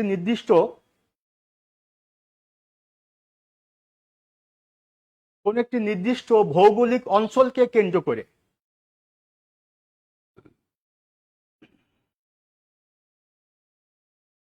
কোন একটি নির্দিষ্ট কি বলছিলাম ভৌগোলিক অঞ্চলকে কেন্দ্র করে দুই বা ততোধিক রাষ্ট্রের মধ্যে, কোন একটি নির্দিষ্ট ভৌগোলিক অঞ্চলকে কেন্দ্র করে দুই বা ততোধিক রাষ্ট্রের মধ্যে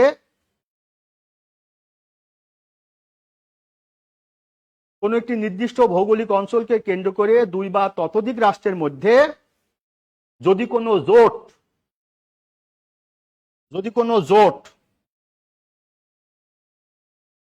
কমা ঐক্য, যদি কোনো জোট ঐক্য কিংবা সহযোগিতা গড়ে ওঠে, কোনো জোট ঐক্য কিংবা সহযোগিতা গড়ে ওঠে,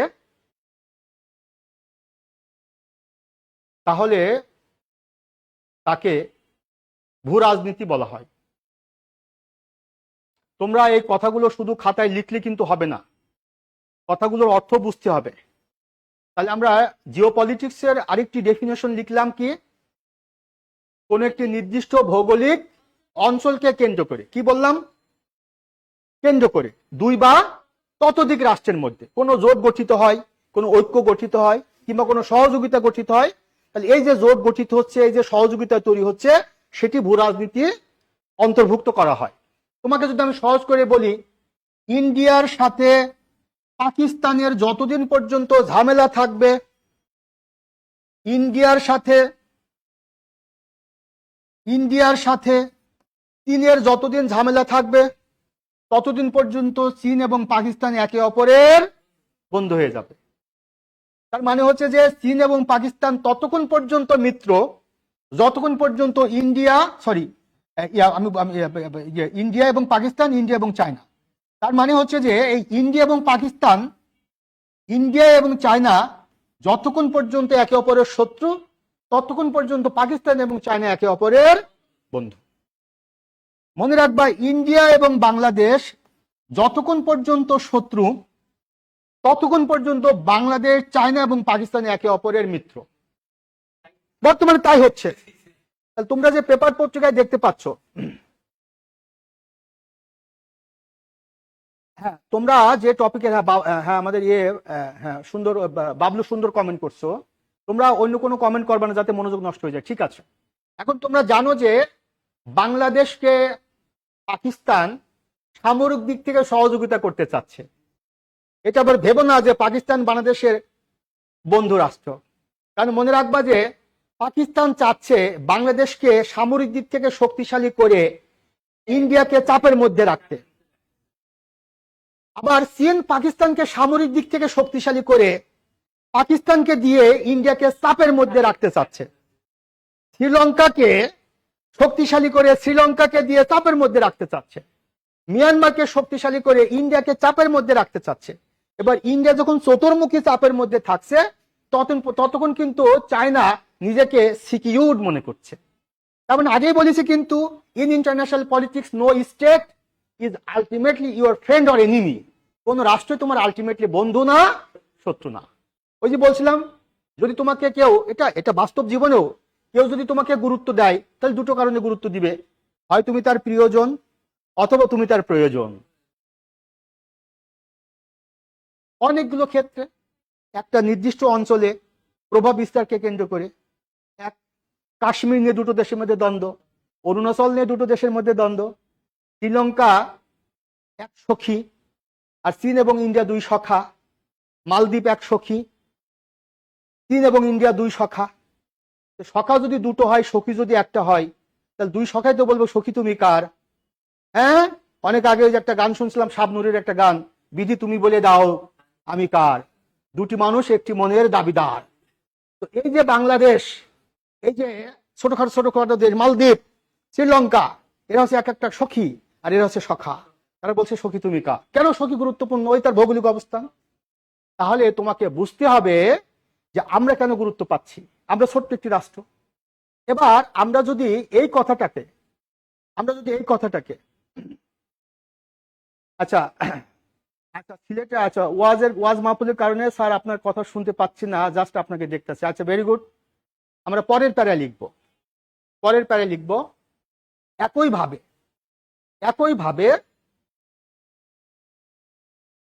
একটি রাষ্ট্র যখন আমাদেরকে, আমি আজকে কিন্তু তোমাদেরকে প্রথমে আমি বলে রাখছি, আজকের ক্লাসটা যতটা না ইনফরমেটিভ, তার চেয়ে বেশি কি অ্যানালাইটিক্যাল। ইনফরমেশন তো আমাদের গাইড বইয়ের মধ্যেও দেওয়া আছে না? যে কোনো বইয়ের মধ্যেও তো দেওয়া আছে, কিন্তু এই যে ব্যাখ্যাগুলো বিশ্লেষণগুলো তোমরা যখন ভাইবা বোর্ডে যাবা, যখন লিখিত পরীক্ষা কিন্তু শুনতে পেরেছো, এখন কিন্তু 10ম গ্রেড থেকে 18 গ্রেডের চাকরিগুলো লিখিত পরীক্ষা আকারে হবে, এবং যেটা লিখিত হবে মনে রাখবে তার ভাইবা আছে, কি আছে তার। তো এই একই তথ্য যদি তুমি এখান থেকে ক্লিয়ার হয়ে যাও, জাস্ট একটাই তথ্য তোমার পিলিতে আসলো, 7 সিস্টার্স ভুক্ত রাজ্য নিম্নের কোনটি কন্টিনিউ, এটা প্রিলিমিনারি। 7 সিস্টার্সের ভৌগোলিক গুরুত্ব লিখিত। 7 সিস্টার্স কেন ভারত গুরুত্ব দেয়, এটা ভাইবার প্রশ্ন। আমার ক্লাসটা হচ্ছে তোমাদের জন্য একটা কম্বাইন্ড প্রিপারেশন হচ্ছে। তাহলে আমরা কি লিখলাম, লাস্টের কথাটা কি লিখলাম? একইভাবে কি একটি রাষ্ট্র যখন কোন একটি নির্দিষ্ট ভৌগোলিক অঞ্চলকে গুরুত্ব দেয়, কোন একটি নির্দিষ্ট ভৌগোলিক অঞ্চলকে গুরুত্ব দেয়, কিংবা কিংবা তোমরা যারা চাকরি প্রার্থী, যারা অনলাইনে ক্লাস করছো, every speech is very very important to you, please take it very very importantly and seriously. তাহলে কি বললাম কথাটা?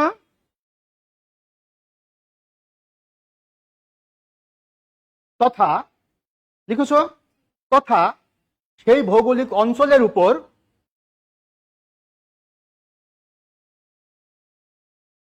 প্রভাব বিস্তার করতে সচেষ্ট হয়, সেই ভৌগোলিক অঞ্চলের উপর প্রভাব বিস্তার করতে সচেষ্ট হয়, ভৌগোলিক অঞ্চলের উপর প্রভাব বিস্তার করতে সচেষ্ট হয়, তখন উক্ত রাষ্ট্রের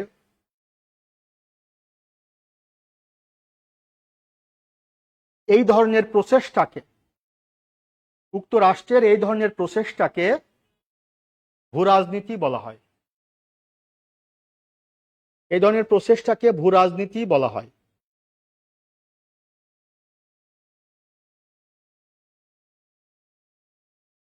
ক্লিয়ার কিনা তোমরা? আচ্ছা, এখন বলো তো, বাংলাদেশ মানে if Bangladesh is being given importance from USA, in that case এটিকে আমরা কি বলতে পারি? ভূরাজনীতি। বাংলাদেশকে যদি আমেরিকা গুরুত্ব দেয়, তাহলে আমেরিকার এই গুরুত্ব দেওয়াটাকে আমরা কি বলতে পারি? তাহলে বাংলাদেশকে গুরুত্ব দিচ্ছে, বাংলাদেশের কোন কারণে আমেরিকা গুরুত্ব দিচ্ছে? ভৌগোলিক অবস্থানকে। ক্লিয়ার কিনা? তারপরে কুয়েত, কাতার, এই সমস্ত যে সমস্ত দেশগুলোতে প্রচুর পরিমাণে প্রাকৃতিক সম্পদ আছে, এই রাষ্ট্রগুলোকে যদি কেউ গুরুত্ব দেয়, তাহলে সেটিকে আমরা ভূরাজনীতি বলছি। এই ভূরাজনীতি কি বাংলাদেশের মতো ভূরাজনীতি? এটাকে কি বলবো? প্রাকৃতিক সম্পদগত ভূরাজনীতি। আমরা যদি দেখি, এটা হচ্ছে পার্সিয়ান গালফ, মানে পারস্য উপসাগর নাকি, আর এই জায়গায় আছে একটা প্রণালী যার নাম হচ্ছে হরমুজ প্রণালী, আর এখানে যদি আমি দেখি ওমান উপসাগর, তাহলে এই প্রণালীটাকে কি বলবো? Strait of Hormuz. তাহলে হরমুজ প্রণালী কেন গুরুত্ব পাচ্ছে? কারণ পারস্য উপসাগরে যে দেশগুলো রয়েছে, সে দেশগুলো হচ্ছে তেল সমৃদ্ধ দেশ। এই তেল সমৃদ্ধ দেশগুলো থেকে জাহাজগুলো এই হরমুজ প্রণালী হয়ে গালফ অফ, এটাকে বলে পার্সিয়ান, এটাকে বলে গালফ অফ ওমান, এখানে হয়ে এখান থেকে কিছু কিছু দেশে এগুলো চলে যায়। তাহলে এই জায়গায় অবস্থান করে কোন দেশটা? সেটা হচ্ছে ইরান। ইরান অবস্থান করে। ইরান যদি শক্তিশালী রাষ্ট্রে পরিণত হয়, আর যদি এই হরমুজ প্রণালী বন্ধ করে দেয়, তাহলে পারস্য উপসাগর থেকে তেলবাহী জাহাজগুলোকে এদিকে আসতে পারবে। এই জন্য মার্কিন যুক্তরাষ্ট্র ইরানকে কখনো শক্তিশালী রাষ্ট্রে পরিণত হতে দেয় না, কারণ আমেরিকা সহ তার মিত্র রাষ্ট্রগুলোর তেল দরকার। তোমরা কি বুঝতে পারছো কথাটা? এটা বুঝতে হলে তোমাকে সুন্দর মতো করে ম্যাপের উপর একটা ভালো কনসেপ্ট তোমাকে থাকতে হবে। হ্যাঁ, এটা ছাড়া তোমরা এই জিনিসগুলো বুঝবা না। তাহলে আমি তোমাদেরকে সংক্ষেপে যে কথাটা বুঝাতে চাচ্ছি, নর্থ কোরিয়া, এই নর্থ কোরিয়ার সাথে আমেরিকার শত্রুতা কতক্ষণ পর্যন্ত থাকবে? সাউথ কোরিয়া এবং নর্থ কোরিয়া, এই দুইটা রাষ্ট্রের মধ্যে যতক্ষণ পর্যন্ত শত্রুতা থাকবে, আমেরিকা, ইউএসএ এবং জাপানের সাথে সাউথ কোরিয়ার যতক্ষণ পর্যন্ত মিত্রতা থাকবে, ততক্ষণ পর্যন্ত আমেরিকা এবং জাপানের সাথে নর্থ কোরিয়ার শত্রুতা থাকবে। ক্লিয়ার কিনা? উত্তর কোরিয়া জাপানের শত্রু, উত্তর কোরিয়া আমেরিকার শত্রু। কেন? কারণ আমেরিকা এবং জাপানের মিত্র হচ্ছে সাউথ কোরিয়া, আর সাউথ কোরিয়ার সাথে নর্থ কোরিয়ার শত্রুতা। এই জন্য এই সাউথ কোরিয়াকে প্রোটেক্ট করবার জন্য, সেভ করবার জন্য, ইন্টারসেপ্ট করবার জন্য জাপান এবং ইউএসএ সাউথ কোরিয়ার পক্ষে লড়বে, আর সেই সুবাদে নর্থ কোরিয়া এদের শত্রু। এবার যদি আমি চীনের কথা বলি, তাহলে চীন এবং নর্থ কোরিয়া কতক্ষণ পর্যন্ত মিত্র? রাশিয়া এবং নর্থ কোরিয়া কতক্ষণ পর্যন্ত মিত্র? রাশিয়া এবং চীন যতক্ষণ পর্যন্ত আমেরিকার সাথে শত্রুতা করবে। তোমরা কি আমার কথাগুলো বুঝতে পারছো কিনা? তাহলে আমেরিকার সাথে রাশিয়া, আমেরিকার সাথে চীনের যদি দ্বন্দ্ব থাকে, আর নর্থ কোরিয়ার সাথে আমেরিকা এবং জাপানের যদি শত্রুতা থাকে, তাহলে নর্থ কোরিয়া এবং চায়না এবং রাশিয়া দুজনই একে অপরের মিত্র। এই জন্য দেখবা নর্থ কোরিয়ার এগেনিস্টে কোন প্রকার ইনিশিয়েটিভ নিতে গেলে পারে, কিন্তু রাশিয়া এবং চায়না নর্থ কোরিয়ার পক্ষে ভেটো দেয়। This is called geopolitics. এটাকে কি বলা হবে? জিওপলিটিক্স। এবার ভারতকে আমেরিকা কতক্ষণ পর্যন্ত মিত্র মনে করবে? যতক্ষণ পর্যন্ত ভারতের সাথে চীনের দ্বন্দ্ব আছে, যতক্ষণ পর্যন্ত আমেরিকার সাথে চীনের দ্বন্দ্ব আছে, তাহলে ভারতের সাথে চীনের দ্বন্দ্ব, আমেরিকার সাথে চীনের দ্বন্দ্ব, এই কারণে আমেরিকা ভারতকে ব্যবহার করবে চীনকে প্রোটেক্ট করবার জন্য। কারণ ভারত যদি মনে করে আমেরিকা তার বন্ধু রাষ্ট্র, তাহলে ভারত ভুল করবে। কারণ ওই যে আগেই বলেছি, আমেরিকা ভারতকে দিয়ে চীনের সাথে মোকাবেলা করতে চায়। মেসেজ ক্লিয়ার কিনা? আবার ভারতও জানে আমেরিকা তার চির আপন বন্ধু না, কারণ ভারত জানে যে চীনের সাথে আমার শত্রুতা আছে, আমেরিকার সাথে চীনের শত্রুতা। তাই আমেরিকা আমাকে চাচ্ছে, আমাকে দিয়ে, আমিও চাচ্ছি আমেরিকাকে দিয়ে চীনকে কি করতে, মোকাবেলা করতে। এরকম ভাবে অসংখ্য অসংখ্য কথা আছে জিওপলিটিক্স। জিওপলিটিক্সটা যদি তুমি বুঝতে পারো, তাহলে একটা রাষ্ট্রের সাথে আরেকটা রাষ্ট্রের সম্পর্ক কিভাবে আবর্তিত হচ্ছে এটা তুমি সহজে বুঝবা। এবার আমরা ভূ রাজনীতি সম্পর্কিত কিছু ইনফরমেশন লিখবো, যে ইনফরমেশন গুলো তোমাদের পরীক্ষায় আসবার মতো, প্রিলিমিনারি লিখিত এবং মৌখিক পরীক্ষা। লেখো বিশ্বের গুরুত্বপূর্ণ, হিডিংটা লেখো বিশ্বের গুরুত্বপূর্ণ ভৌগোলিক অঞ্চল সমূহ। বিশ্বের গুরুত্বপূর্ণ ভৌগোলিক অঞ্চল সমূহ প্রত্যেকে কিন্তু শেয়ার করে দিবা যারা ক্লাসটা করছো। বিশ্বের গুরুত্বপূর্ণ ভৌগোলিক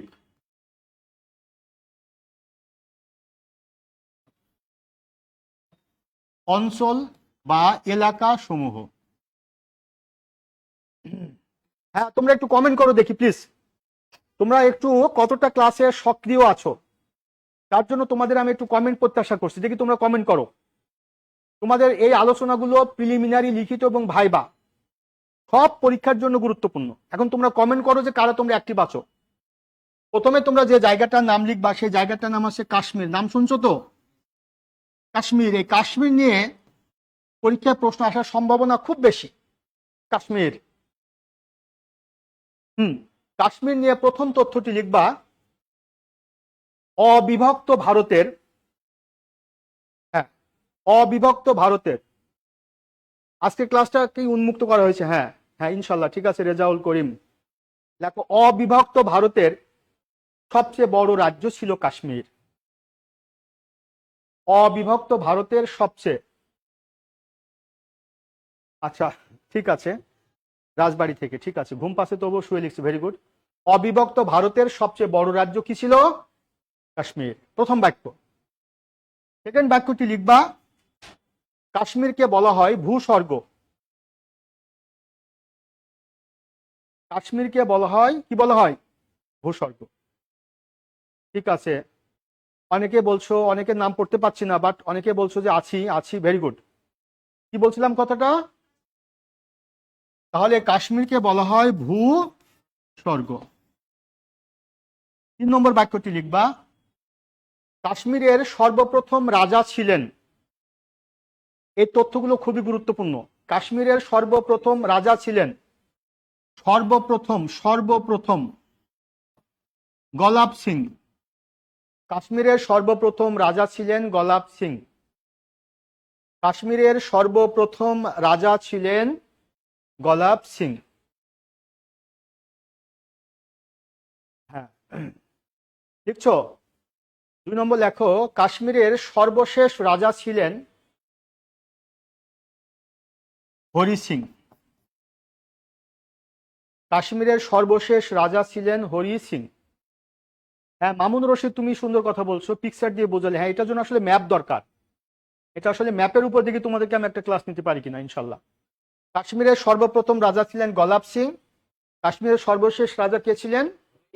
হরি সিং। পরের বাক্যটি লিখবা, কাশ্মীরের মালিকানা নিয়ে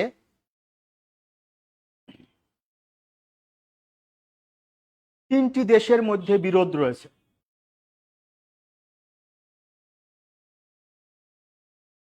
হ্যাঁ, সুইজারল্যান্ডের যে প্রাকৃতিক সৌন্দর্য, এ কারণে সুইজারল্যান্ডকেও স্বর্গের সাথে তুলনা করা হয়। ঠিকই আছে।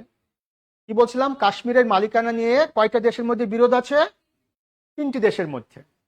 দাঁড়িয়ে দিয়ে লিখবা, এই তিনটি দেশ হলো, কাশ্মীরের মালিকানা নিয়ে যে তিনটি দেশের মধ্যে বিরোধ আছে, এই তিনটি দেশ হলো চীন, ভারত ও পাকিস্তান।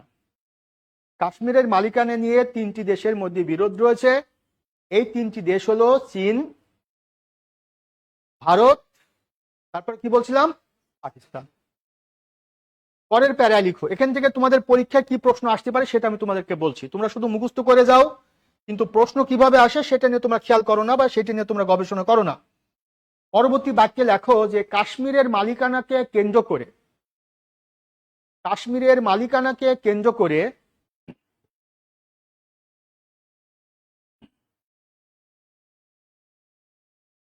ভারত ও পাকিস্তানের মধ্যে, আচ্ছা পটুয়াখালী জেলা থেকে, রাঙ্গাবালী থেকে ক্লাস করছো, সুন্দর। নোয়াখালী থেকে ক্লাস করছো, ভেরি গুড।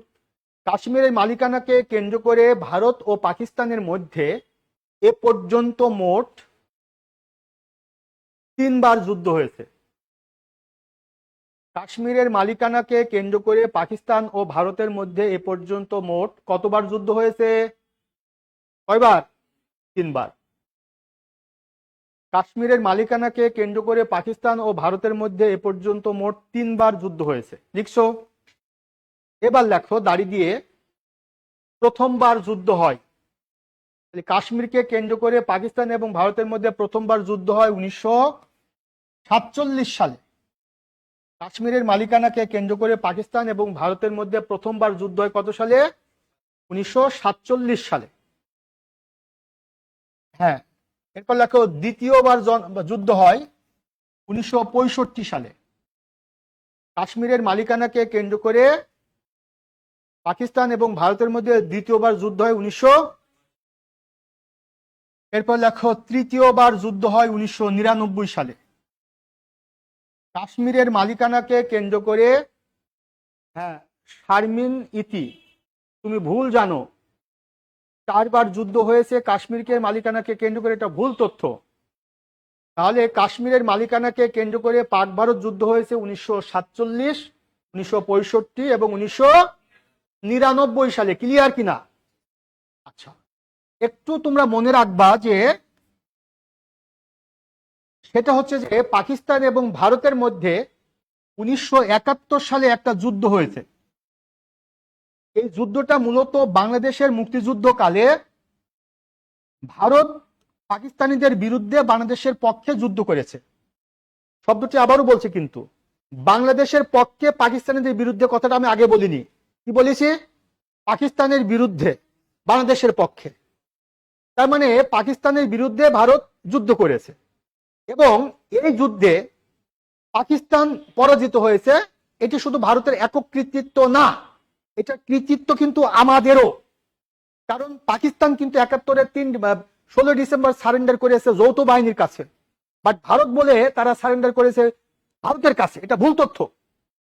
যৌথ বাহিনীর কাছে সারেন্ডার করেছে। তাই তো 71 সালের 16 ডিসেম্বর যৌথ বাহিনী বলতে কি আমাদের মুক্তি বাহিনী আর ভারতীয় বাহিনী। তাহলে ভারতীয় বাহিনীকে আমরা বলি মিত্র বাহিনী। কেন? পাকিস্তান তো আমাদের শত্রু, পাকিস্তান ভারতেরও শত্রু। শত্রু শত্রু হয়ে যায় মিত্র। এটা নিয়ে অনেক কথা আছে, সে প্রসঙ্গে আমি যাচ্ছি না।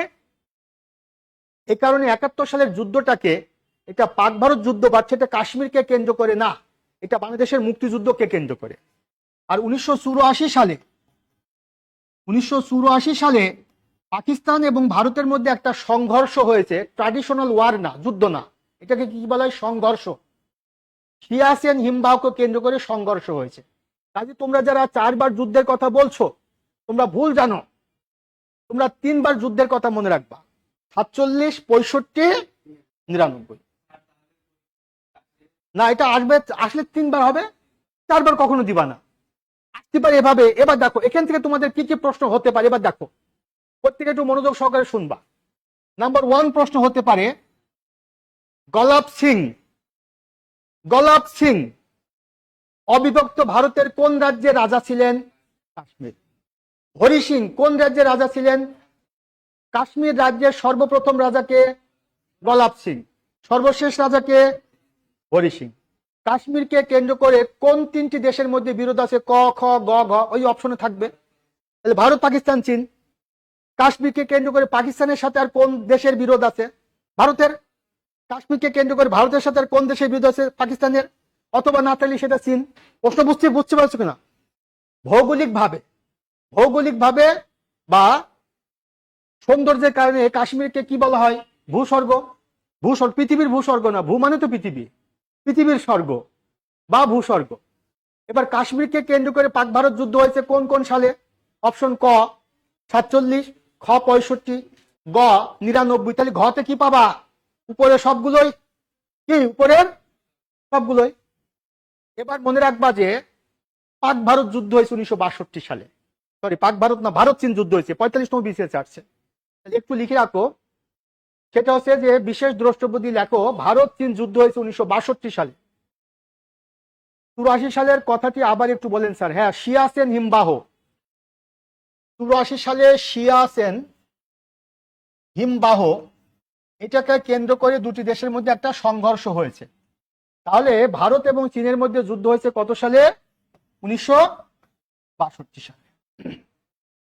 আচ্ছা, এবার আসো, শুধু কাশ্মীর দিয়ে তো আমরা ক্লাস শেষ করতে পারবো না, আরো অনেক কথা আছে, এবার একটু সংক্ষেপে শুনবা। তাহলে আমরা যদি দেখি এই 62 সালে ভারত এবং চীনের মধ্যে যে যুদ্ধটা হয়েছে, সেই যুদ্ধে তোমরা মনে রাখবা, এই যুদ্ধে ভারত চীনের কাছে কি হয়? পরাজিত হয়। এই যুদ্ধে ভারত যেহেতু চীনের কাছে পরাজিত হয়, সে কারণে সেভেন সিস্টার্স এর একটি রাজ্য, তার নাম হচ্ছে অরুণাচল। অরুণাচল, এই রাজ্যটি ভারত চীনের কাছে হারিয়ে ফেলে।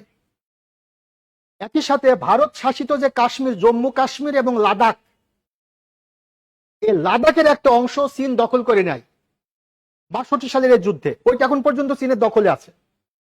এবার ভারতের সাথে চীনের যে সীমান্ত আছে, বা যে সীমান্তবর্তী যে রেখা, এটা দুইটা, একটা হচ্ছে লাইন অফ অ্যাকচুয়াল কন্ট্রোল, একটা হচ্ছে ম্যাকমোহন লাইন।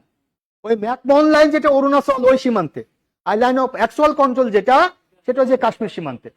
এই তোমরা কি বুঝতে পারছো কিনা, আমার কথা কি বুঝতে পারছো কিনা? তাহলে এবার লেখো, খুব গুরুত্বপূর্ণ ইনফরমেশন গুলো তোমরা একটু স্টার্ট দিয়ে লেখো। দেখো, ভারত ও চীনের মধ্যকার সীমারেখা।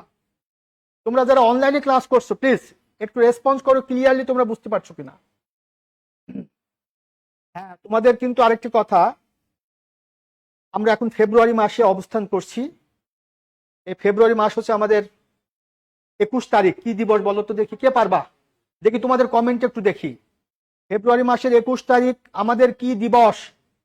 এই আনসারটা কে করতে পারবা? সঠিক আনসারটা কে করতে পারবা দেখি। ফেব্রুয়ারি মাসের 21 তারিখ আমাদের কি দিবস? এতটুকুই, এতটুকুই। তোমাদের অনলাইনে কমেন্ট একটু দেখি। ফেব্রুয়ারি মাসের 21 তারিখ আমাদের কি দিবস? এখন পর্যন্ত কারো কমেন্ট পেলাম না, আমি বলে দিচ্ছি। 21 ফেব্রুয়ারি হচ্ছে আমাদের কি দিবস, মানে কি বাংলাদেশের মানুষের কি দিবস।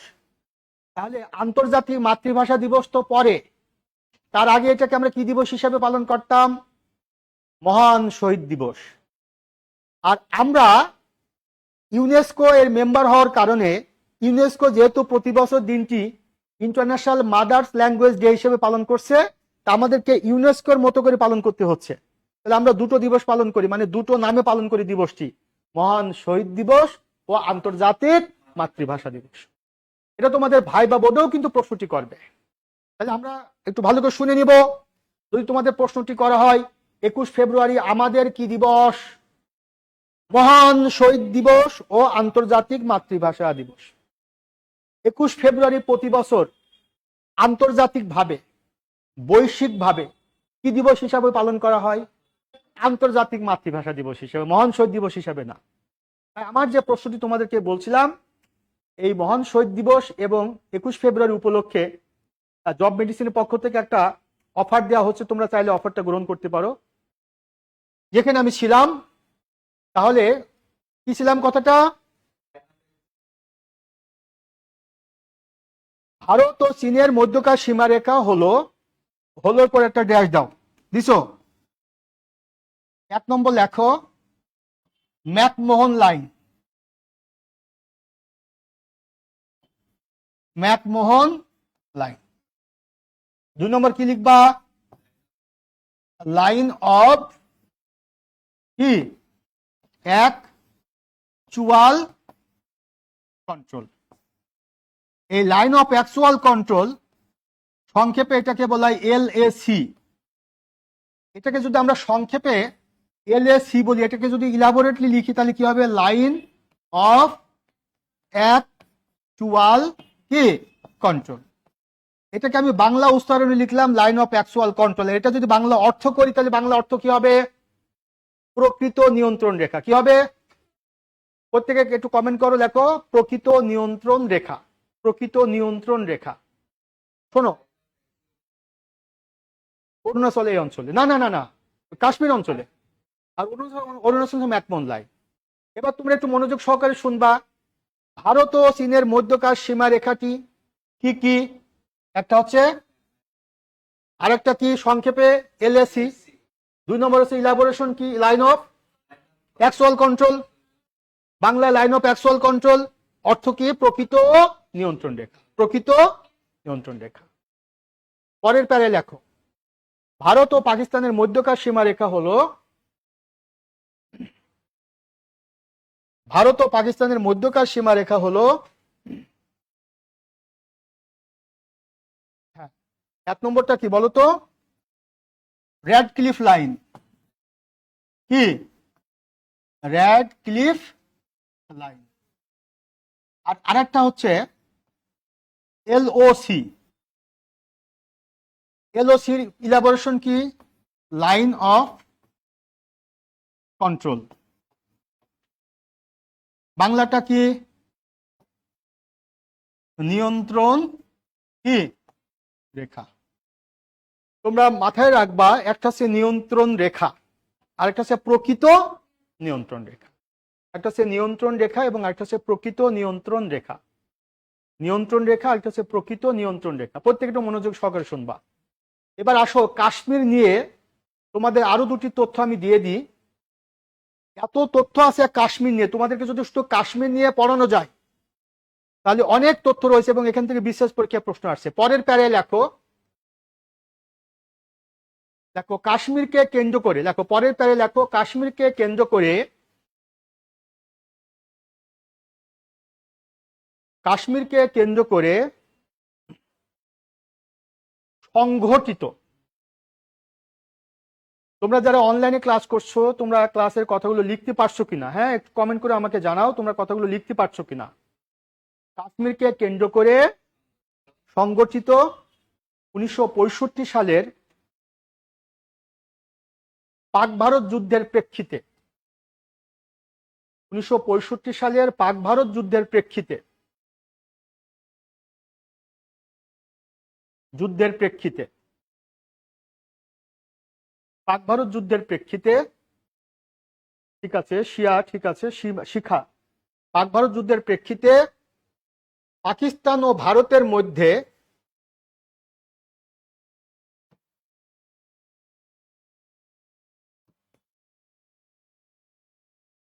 1966 সালের 10 জানুয়ারি, পাকিস্তান ও ভারতের মধ্যে 1966 সালের 10 জানুয়ারি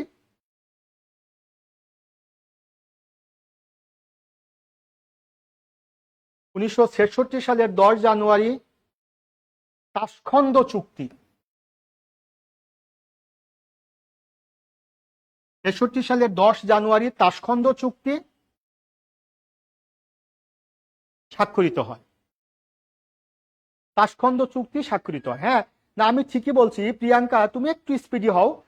সবাই দেখো লিখতে পারছে, এসে ধীরে বলে তোমরা তথ্য লিখতে পারবা না। এটা উজবেকিস্তানের রাজধানী তাশখন্দে, আমি সেটা ভিন্ন ইস্যুস। তোমরা দেখো কাশ্মীরকে কেন্দ্র করে, এবার প্রশ্নে আসো, কাশ্মীরকে কেন্দ্র করে কত সালের যুদ্ধের প্রেক্ষিতে তাশখন্দ চুক্তি হয়? 65 সালের যুদ্ধের প্রেক্ষিতে। ঐতিহাসিক তাশখন্দ চুক্তিটি কবে স্বাক্ষরিত হয়? 66 10 জানুয়ারি। 2বার বিশেষ পরীক্ষা আসছে। কোন 2টি দেশের মধ্যে চুক্তিটি স্বাক্ষরিত হয়? ভারত পাকিস্তানের মধ্যে। এই চুক্তিতে কে কে স্বাক্ষর করেন, কোথায় হয়েছে? আমি কিন্তু চুক্তি পড়াচ্ছি না, আমি কাশ্মীর ইস্যুটাকে পড়াচ্ছি। এটা আমি পরবর্তীতে তোমাদেরকে পড়াবো। এই চুক্তিটি হয়েছে আইয়ুব খান এবং লাল বাহাদুর শাস্ত্রীর মধ্যে, উজবেকিস্তানের রাজধানী তাশখন্দ। পরের প্যারে লেখো, এটাও বিশেষ পরীক্ষা আসছে, এটাও বিশেষ পরীক্ষার প্রশ্নটি আসছে। লেখো 1971 সালের যুদ্ধের প্রেক্ষিতে, এটি অন্য একটা প্রসঙ্গ। লেখো 1971 সালের যুদ্ধের প্রেক্ষিতে, 71 সালের যুদ্ধের প্রেক্ষিতে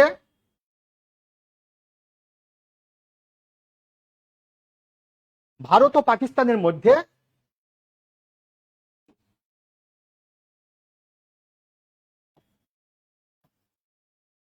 1972 সালের 2 জুলাই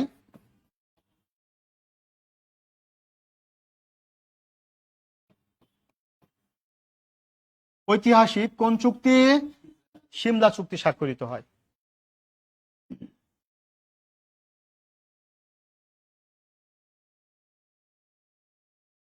ঠিক আছে, তাহলে 1972 সালের 2 জুলাই ভারত ও পাকিস্তানের মধ্যে কোন চুক্তিটি হয়? সিমলা চুক্তি। 66 সালের 10 জানুয়ারি কোন চুক্তিটি হয়? তাশখন্দ চুক্তি। এগুলো বিশেষ পরীক্ষার প্রশ্নটি এসেছে, এটা প্রিলিমিনারি লিখিত ভাইবা সব ক্ষেত্রে এটা গুরুত্বপূর্ণ। আচ্ছা, এখন আমরা মোটামুটি কাশ্মীর সম্পর্কে যে তথ্যগুলো জানলাম এগুলো আমাদের পরীক্ষার জন্য খুবই গুরুত্বপূর্ণ। আরো অনেক কথা আছে, আমরা কাশ্মীর সম্পর্কে এই তথ্যগুলো লিখব। আচ্ছা ঠিক আছে, এবার তোমরা লিখবা আরেকটি গুরুত্বপূর্ণ অঞ্চল, যে অঞ্চলটির নাম হচ্ছে শাখালিন দ্বীপপুঞ্জ। কেউ কি নাম শুনছো এই জায়গাটার নাম? শাখালিন দ্বীপপুঞ্জ। দ্বীপ এবং দ্বীপপুঞ্জ এর মধ্যে পার্থক্য কি বলো? হ্যাঁ হ্যাঁ, অর্থাৎ দ্বীপপুঞ্জ মানে একের অধিক দ্বীপ, আর দ্বীপ হচ্ছে শুধু দ্বীপ। এবার আসো তো, দ্বীপ জিনিসটা কি? চতুর্দিকে জল বা পানি আর মাঝখানে একটা ভূখণ্ড, এটাকে বলা হয় স্থল বেষ্টিত ভূখণ্ডকে কি বলা হয়? দ্বীপ। আর এর উল্টাটা যদি হয়, চতুর্দিকে ভূখণ্ড মাঝখানে জল, আবদ্ধ জল, এটিকে বলে হ্রদ। হ্রদ মানে লেক। পৃথিবীর বৃহত্তম হ্রদের নাম কি জানো? কাস্পিয়ান সাগর। আর গভীরতম হ্রদের নাম আছে বৈকাল হ্রদ। বিশেষ পরীক্ষা আসছে। তাহলে চতুর্দিকে, অর্থাৎ এভাবে চতুর্দিকে স্থল আর মাঝখানে আবদ্ধ জলরাশি, এটাকে কি বলা হয়? হ্রদ বলা হয়। আর চতুর্দিকে জল আর মাঝখানে স্থল ভূখণ্ড, এটিকে কি বলা হয়? দ্বীপ বলা হয়। এবার বলো তো দেখি, পৃথিবীর সবচেয়ে বড় দ্বীপের নাম কি? গ্রিনল্যান্ড। পৃথিবীর সবচেয়ে বড় দ্বীপের নাম হলো গ্রিনল্যান্ড।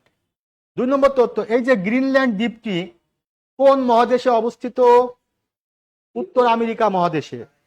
কোন মহাদেশে অবস্থিত? গ্রিনল্যান্ড দ্বীপটির মালিক কোন দেশ? ডেনমার্ক।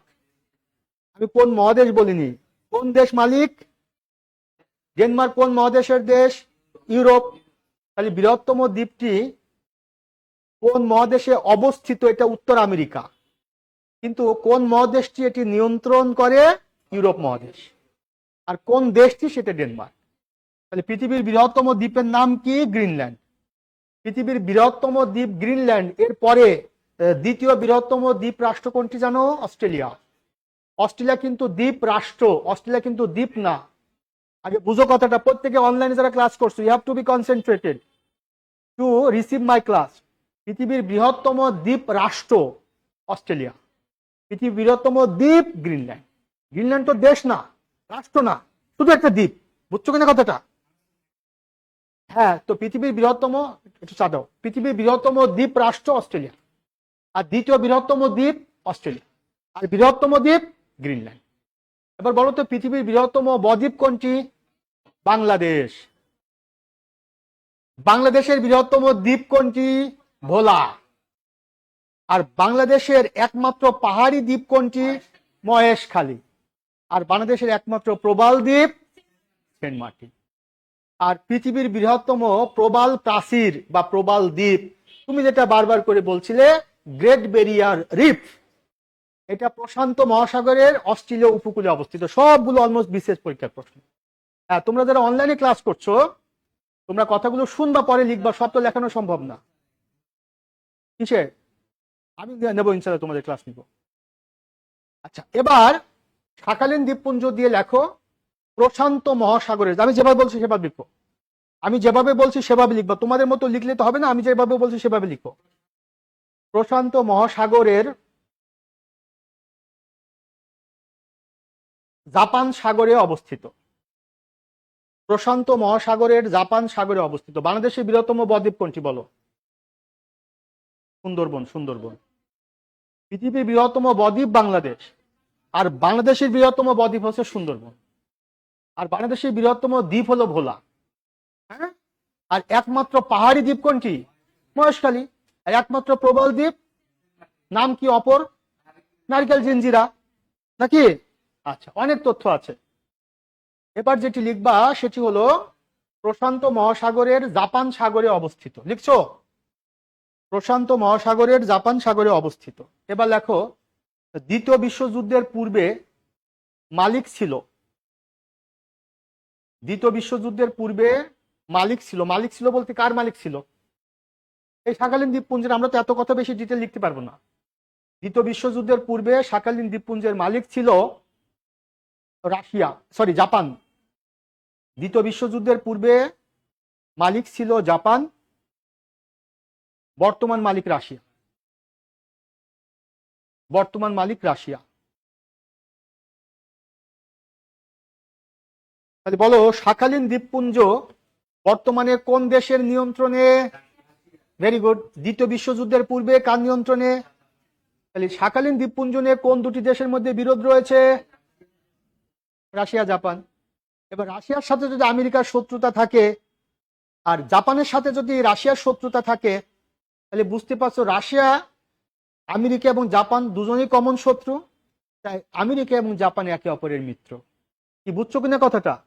কিন্তু আমরা জানি দ্বিতীয় বিশ্বযুদ্ধের সময় জাপান আমেরিকাকে আক্রমণ করেছে, পার্ল হারবার। আবার আমেরিকা জাপানের উপরে আণবিক বোম ফেলেছে। তারপরে কেন জাপান এবং আমেরিকা একে অপরের মিত্র? তার কারণ হচ্ছে যে রাশিয়া জাপানের শত্রু, আমেরিকার শত্রু। তাই জাপান এবং আমেরিকা এবং জাপান একে অপরের মিত্র। কিন্তু আগেই বলছি, মিত্রতা মানে কিন্তু চিরস্থায়ী মিত্রতা না, শত্রুতা মানেও কিন্তু চিরস্থায়ী শত্রুতা না। এখন আসো, শাখালিন দ্বীপপুঞ্জ কোন সাগরে অবস্থিত? উত্তর বলো, দ্রুত বলো। এই যে তোমরা প্রশ্ন বুঝতে পারছো না, কোন সাগরে অবস্থিত? জাপান সাগরে। কোন প্রশান্ত কোন মহাসাগরে অবস্থিত? প্রশান্ত মহাসাগরে। প্রশান্ত মহাসাগরে। এভাবে তোমরা বুঝবা। এবার লেখো কুরিল দ্বীপপুঞ্জ।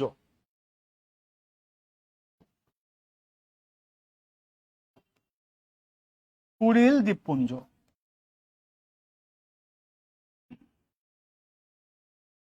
ঠিক আছে। রাবিয়া কমেন্ট করছে আলহামদুলিল্লাহ, ঠিক আছে। ওই একই তথ্য, একই তথ্য লেখো। প্রশান্ত মহাসাগরের জাপান সাগরে অবস্থিত।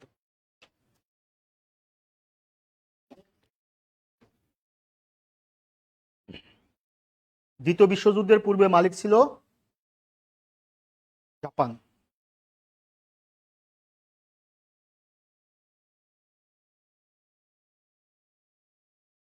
না ফেরদৌসি, একমাত্র প্রবাল দ্বীপ মহেশখালী না। তুমি একটু ঠিক করো। একমাত্র প্রবাল দ্বীপ হচ্ছে সেন্ট মার্টিন দ্বীপ, আর একমাত্র পাহাড়ি দ্বীপ হচ্ছে মহেশখালী। এবার আসো কুরিল দ্বীপপুঞ্জ। সেম প্রশ্ন, কুরিল দ্বীপপুঞ্জ কোন মহাসাগরে অবস্থিত? 2 নম্বর, কোন সাগরে? কোন দুটি দেশের মধ্যে বিরোধ আছে? Russia Japan. এবার যদি প্রশ্নটি আসে শাখালিন দ্বীপপুঞ্জ এবং কুরিল দ্বীপপুঞ্জ, বা কুরিল দ্বীপপুঞ্জ এবং শাখালিন দ্বীপপুঞ্জ নিয়ে বিরোধ রয়েছে কোন দুটি দেশের মধ্যে? একই সাথে যদি রাশিয়ার সাথে আর কোন দেশের? জাপানের সাথে, জাপানের সাথে আর কোন দেশের? রাশিয়া। তারপর যদি আসে রাশিয়া এবং জাপানের মধ্যে বিরোধ আছে নিম্নের কোন দ্বীপপুঞ্জের মালিকানাকে কেন্দ্র করে? আগে শুনবা অপশন ক শাখালিন, খ কুরিল, গ অন্য কিছু। নিশ্চিত থাকো উত্তর হবে ঘ, কারণ ওখানে দেওয়া থাকবে ক এবং খ উভয়। ওই যে রাশিয়া, একই তথ্য। তোমাদের মধ্যে সবচেয়ে বড় ফলটা তোমরা করো, অনেক সময় পুরো প্রশ্নটা ভালো করে উত্তরগুলো পড়ো না। কোনটি নয়, অনেক সময় এটা পড়ো না, সবগুলোই এটা অনেক সময় পড়ো না। হ্যাঁ, আবার ক ও খ, খ ও গ উভয়ই, এগুলো তোমরা অনেকে পড়ো। এটা হচ্ছে তোমাদের বড় মিস্টেক। আচ্ছা, এবার তোমরা যেটা লিখবা সেটা হচ্ছে ডোকলাম। এই ডোকলামের নাম শুনছো, এটা খুবই গুরুত্বপূর্ণ। হ্যাঁ, ডোকলাম, এটা খুবই গুরুত্বপূর্ণ। ডোকলাম দেখো, ভারত ও চীন সীমান্তে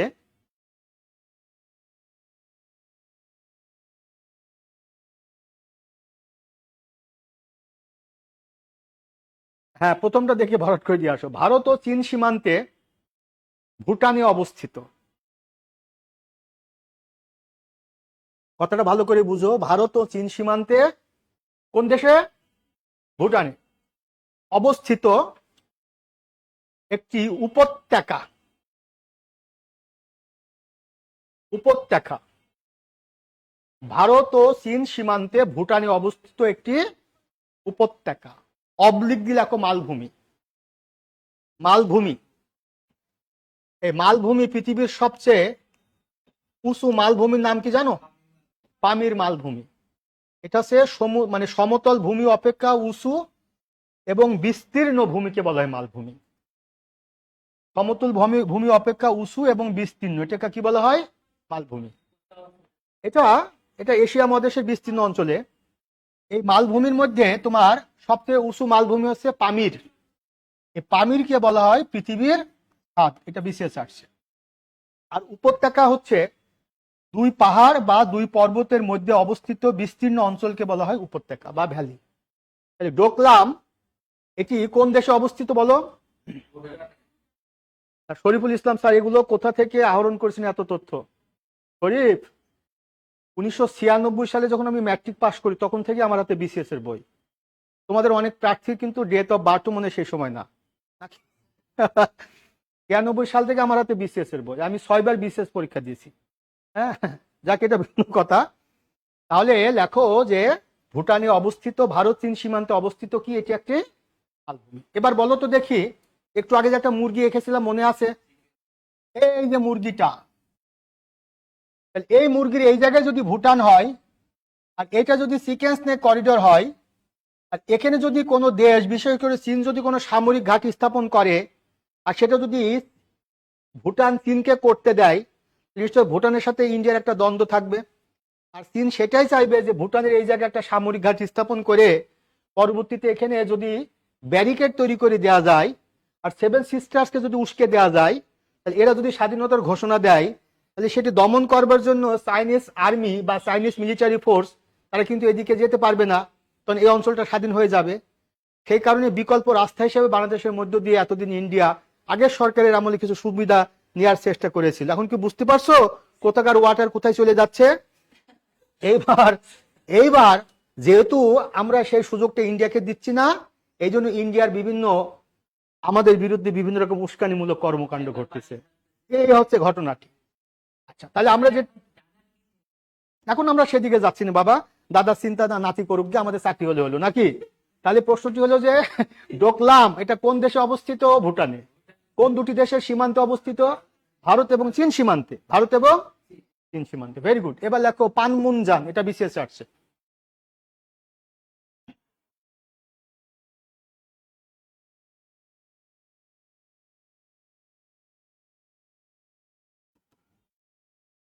উত্তর কোরিয়া ও দক্ষিণ কোরিয়ার মধ্যে অনেক সুযোগ সুবিধা নিয়েছে। হ্যাঁ, এখন সুযোগ সুবিধা পাচ্ছে না, মাথা গরম হয়ে গেছে। আর আমরা কিন্তু অলরেডি নেপালের সাথে এবং ভুটানের সাথে অর্থনৈতিক সক্ষমতা বা অর্থনৈতিক সম্পর্ক জোরদার করতেছি। চীনের সাথে অলরেডি চীন কিন্তু আমাদের প্রস্তাব দিয়েছে যে চিকিৎসার জন্য ইন্ডিয়া যাওয়ার দরকার নেই। আর পাকিস্তান কিন্তু আমাদের যুদ্ধ বিমান দেওয়ার জন্য কিন্তু সাধছে। এগুলো যদি আমরা রিসিভ করি, তাহলে ইন্ডিয়া, যদিও এটা অনলাইনে ক্লাস, কিন্তু ইন্ডিয়া বুঝে যাবে যে ভূ রাজনীতি কাকে বলে। হ্যাঁ, অবশ্যই উচিত হবে, অবশ্যই করা উচিত হবে। কারণ সারা জীবন তুমি কিন্তু দাস হয়ে থাকতে পারো না, তুমি স্বাধীন রাষ্ট্র। অনেক কথা আছে, এগুলো আমি তোমাদেরকে না বলি। আচ্ছা, এরপরে যে তথ্যটি তোমরা লিখবা, হ্যাঁ রাবিয়া খাতুন, থ্যাংক ইউ। এরপরে তথ্যটি লেখো, উত্তর কোরিয়া ও দক্ষিণ কোরিয়ার মধ্যবর্তী মুশফিকুর রহমান উপত্যকা হচ্ছে দুই পাহাড় বা পর্বতের মধ্যে অবস্থিত বিস্তীর্ণ একটি জায়গা। হ্যাঁ, উত্তর কোরিয়া দক্ষিণ কোরিয়ার মধ্যে অবস্থিত একটি কি? একটি গ্রাম। বিশেষ পরীক্ষায় প্রশ্নটি আসছে, দুই কোরিয়ার মধ্যবর্তী একটি গ্রাম বা অসামরিক এলাকা। দুই কোরিয়ার মধ্যবর্তী একটি গ্রাম বা অসামরিক এলাকা হচ্ছে পানমুনজাং। এবার যে তথ্যটি তোমরা লিখবা, এরকম অনেক তথ্য আছে, অনেক তথ্য আছে। দক্ষিণ তালপট্টি দ্বীপ, এটা 29তম বিশেষ পরীক্ষা আসছে। এই দ্বীপটির অস্তিত্ব যদিও স্বীকার করা হয় না, ডুবে গেছে, যাই হোক। হ্যাঁ লেখো, অজু করে আজান দিতে যায় sir, very good. Shariful Islam, দোয়া রইল তোমার জন্য। লেখো, বাংলাদেশের সাতক্ষীরা জেলার, হ্যাঁ লিসা, অনেক কিছু শিখলাম, আরো বেশি শিখতে হলে পারে এখানে অ্যাডমিটেড হয়ে যাও। হ্যাঁ, আমি সরাসরি বলছি, আমি ক্লাস নেবো তোমাদেরকে ইনশাল্লাহ। কি বলছিলাম যেন? বাংলাদেশের সাতক্ষীরা জেলার শ্যামনগর উপজেলার, সাতক্ষীরা জেলার কোন উপজেলার? শ্যামনগর উপজেলার হারিয়াভাঙ্গা নদীর মোহনায় অবস্থিত। সাতক্ষীরা জেলার শ্যামনগর উপজেলার হারিয়াভাঙ্গা নদীর মোহনায় অবস্থিত। দেখছো? এবার বলো তো দেখি মোহনা কি জানো? মোহনা মোহনা হচ্ছে নদী যেখানে সাগরের সাথে মিশে যায়। এই মিশে যাওয়া জায়গাকে কি বলা হয়? মোহনা। আবার দুই নদীর মিলনস্থল, সেটা কি বলা হয়? মোহনা। তাহলে একটা নদী এবং আরেকটা সাগর কিংবা দুই নদীর মিলনস্থলকে কি বলা হয়? মোহনা। যেমন আমরা জানি যে ইলিশ মাছ নর্মালি কোথায় থাকে জানো? গভীর সমুদ্রে থাকে। আগে কথা বোঝো, ইলিশ মাছের বসবাস স্থল হচ্ছে গভীর সমুদ্রে। যখন ডিম পাড়ার সময় হয় তখন সে ওই যে বিভিন্ন নদীর মোহনায় চলে আসে, আর তখন জেলেরা তাকে ধরে। বুঝতে পারছো জিনিসটা? যে চাঁদপুরের মোহনায় প্রচুর ইলিশ ধরা পড়ছে, শুনি না আমরা কথাটা? তার মানে হচ্ছে যে সাগর এবং নদীর মিলনস্থল বা দুই নদীর মিলনস্থলকে কি বলা হয়? মোহনা। তাহলে সাতক্ষীরা জেলার শ্যামনগর উপজেলার, হ্যাঁ, সাতক্ষীরা জেলার শ্যামনগর উপজেলা। এবার আসো, দক্ষিণ তালপট্টি দ্বীপ কোন জেলায় অবস্থিত? সাতক্ষীরা। কোন উপজেলা? কোন নদীর মোহনা? 29তম বিশেষ পরীক্ষা আসছে, আমি এই পরীক্ষাটা দিয়েছি, আমার মনে আছে 29তম বিশেষ পরীক্ষা। এবার দেখো 1981 সালে, আর ক্লাস টাইম বলে দেন, ক্লাস টাইম বলে দেন। বুঝলাম না রায়হান আলী, আমরা অলমোস্ট 5টার মধ্যে ক্লাস কমপ্লিট করে ফেলবো। দেখো 1981 সালে ভারত, 81 সালে ভারত বাংলাদেশের কাছ থেকে এটিকে দখল করে নেয়। 1981 সালে ভারত বাংলাদেশের কাছ থেকে এটিকে দখল করে নেয়।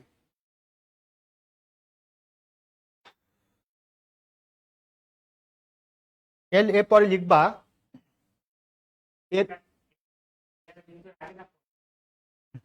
এটা খুব সম্ভবত এরশাদের আমলে, খুব সম্ভবত, খুব সম্ভবত। দেখো 1981 সালে ভারত বাংলাদেশের কাছ থেকে এটি দখল করে নেয়। এরপর দেখো এর অপর নাম পূর্বাশা বা নিউমুর। দক্ষিণ তালপট্টি দ্বীপের অপর নাম কি? পূর্বাশা বা নিউমুর।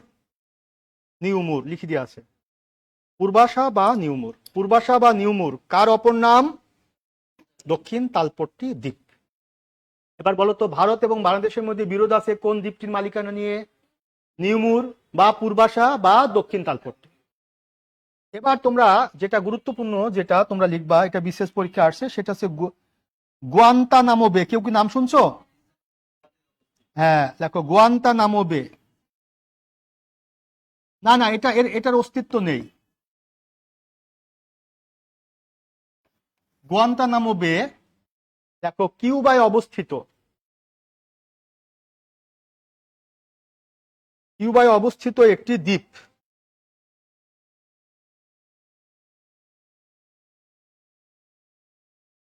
কিউবায় অবস্থিত একটি দ্বীপ।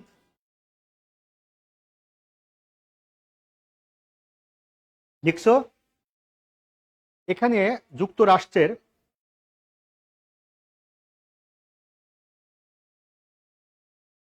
একটি সামরিক ঘাঁটি, আমেরিকার একটি সামরিক ঘাঁটি ও বন্দি নির্যাতন কেন্দ্র, বন্দি নির্যাতন কেন্দ্র রয়েছে। আমেরিকার সামরিক ঘাঁটি ও বন্দি নির্যাতন কেন্দ্র রয়েছে।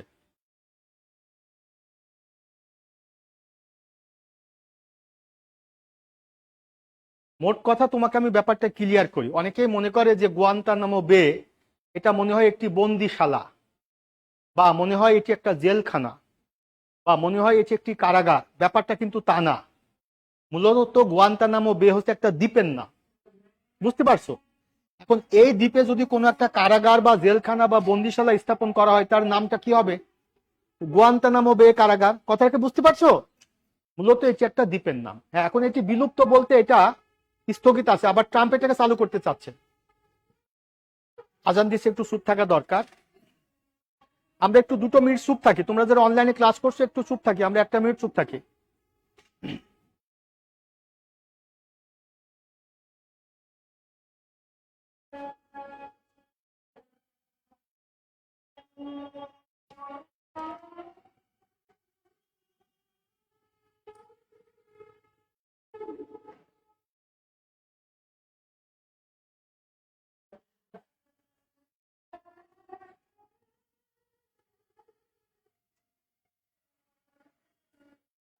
ও আমাদের আলামিন মোল্লা, থ্যাংক ইউ সো মাচ আলামিন, থ্যাংক ইউ সো মাচ আলামিন, তোমার জন্য অনেক শুভকামনা, অনেক দোয়া থাকবে।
দেখো, বেল্ট অ্যান্ড রোড ইনিশিয়েটিভ, এটা বিশেষ পরীক্ষা আসছে, BRI পূর্ণরূপ হচ্ছে বেল্ট অ্যান্ড রোড ইনিশিয়েটিভ, এটা চীনের একটি উন্নয়ন কৌশল। লিখছো? তোমরা যারা অনলাইনে ক্লাস করছো তোমরা এখন লেখো বেল্ট অ্যান্ড রোড ইনিশিয়েটিভ বা BRI, এটি চীনের একটি উন্নয়ন কৌশল। দাঁড়িয়ে লেখো 2013 সালে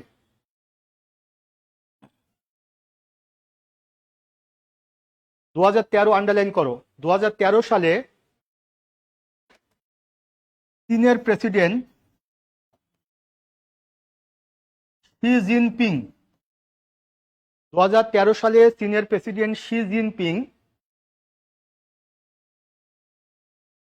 এই কৌশল পরিকল্পনাটি গ্রহণ করেন। 2013 সালে চীনের প্রেসিডেন্ট শি জিনপিং এই কৌশল পরিকল্পনাটি গ্রহণ করেন।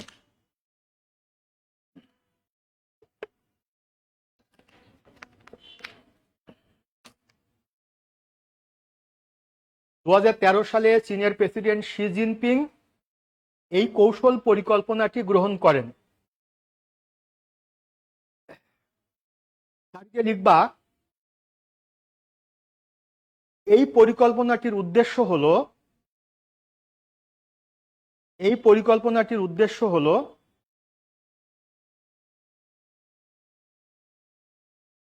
এশিয়া, ইউরোপ এবং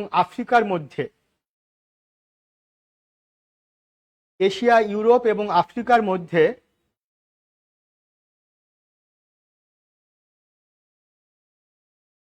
অবকাঠামোগত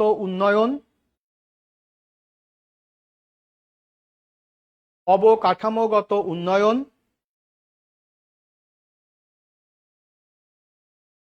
এবং অর্থনৈতিক যোগাযোগ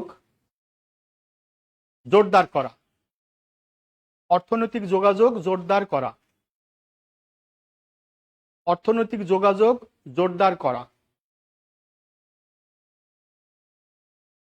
তোমরা এই জটিল কথাগুলো বুঝবা না, আমি সংক্ষেপে বলছি। আমরা জানি হচ্ছে এই মুহূর্তে বিশ্ব অর্থনীতিতে প্রথম অবস্থানে যদি আমরা বলি আমেরিকা, এবং 2030 সাল নাগাদ ধারণা করা হচ্ছে আমেরিকার অর্থনীতির যে সক্ষমতা এটা ওই জায়গায় পৌঁছে যাওয়ার কথা চায় না চীনের। এই জন্য চীনকে আমেরিকা তার পটেনশিয়াল থ্রেট হিসাবে মনে করছে, বিশেষ করে তার ইকোনমিক কম্পিটিটর। এখন চীন হচ্ছে এমন একটি রাষ্ট্র যেখানে খুবই স্বল্প শ্রমে, মানে স্বল্প বেতনে সেখানে শ্রমিক অ্যাভেলেবেল। আবার চীন মানুষের প্রয়োজন বোঝে, সে ব্যবসা বাণিজ্য বিনিয়োগ এবং অবকাঠামোগত উন্নয়ন বোঝে। এই জন্য চীন চাচ্ছে যে চীনের সাথে কানেক্টিভিটি মানে যোগাযোগ, এটা এশিয়ার সাথে ইউরোপের এবং আফ্রিকার যদি বৃদ্ধি পায়, চীন ব্যবসা বাণিজ্য বিনিয়োগে চীনের জন্য সুবিধা হবে। এটা হচ্ছে চীনের একটা গ্রেট ইনিশিয়েটিভ, মানে মহাপরিকল্পনা। এই পরিকল্পনাটা গ্রহণ করেছে চীনের প্রেসিডেন্ট শি জিনপিং কত সালে? 2013 সালে। এটা বিশেষ পরীক্ষা আসছে। বেল্ট অ্যান্ড রোড ইনিশিয়েটিভ, এই কৌশল পরিকল্পনা কোন দেশ কর্তৃক গৃহীত হয়েছে? চীন কর্তৃক। কত সালে? 2013 সালে। কোন ব্যক্তি গ্রহণ করেছেন? Xi Jinping. কোন দেশের প্রেসিডেন্ট? চীনের প্রেসিডেন্ট। এই পরিকল্পনার উদ্দেশ্যটা কি? এশিয়া, ইউরোপ এবং আফ্রিকা তিনটা দেশের মধ্যে যোগাযোগ স্থাপন করা। মোট কথা আছে যোগাযোগ স্থাপন করা। আচ্ছা, ভূ রাজনৈতিক অনেক টার্ম আছে, আমি আবারও বলছি যেগুলো গুরুত্বপূর্ণ সেগুলো তোমাদেরকে পড়াচ্ছি। আরেকটা যেটা লেখো সেটা হচ্ছে যে one China policy. One China policy, one China policy. আমি তোমাদেরকে আবারও বলছি, আজকের পড়ানোটা শুধুমাত্র প্রিলিমিনারি প্রার্থীদের জন্য না, প্রিলিমিনারি লিখিত এবং ভাইভা, এটা একটা কম্বাইন্ড প্রিপারেশন সব চাকরির জন্য।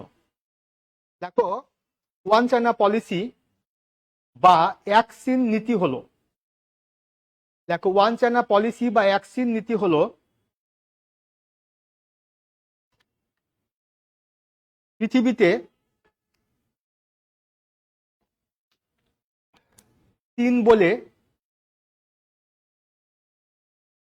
কেবল একটি রাষ্ট্রই রয়েছে।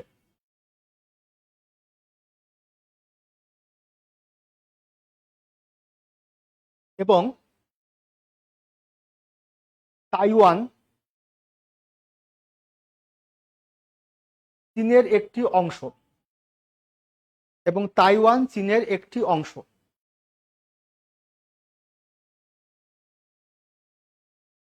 তাইওয়ান চীনের একটি অংশ, মনে থাকবে কথাটা, বুঝছো? এবার দেখো, এই যে চীন, এই চীনের প্রকৃত নাম হচ্ছে পিপলস রিপাবলিক অফ চায়না, আর তাইওয়ানের প্রকৃত নাম হচ্ছে রিপাবলিক অফ চায়না। তাহলে তাইওয়ান এবং চীন দুটো রাষ্ট্রের শেষে কি আছে? চীন আছে। তাহলে তাইওয়ান যদি নিজেকে একটা চীন মনে করে, আর চীন যদি আরেকটা চীন হয়, তাহলে পৃথিবীতে চীন কয়টা? কিন্তু নীতি কি? China policy. তার মানে চীন মনে করছে ও আলাদা কোনো চীন না, ও আমার চীনের পার্ট। তাহলে চীন কয়টা? ওয়ান চায়না পলিসি মানে কি?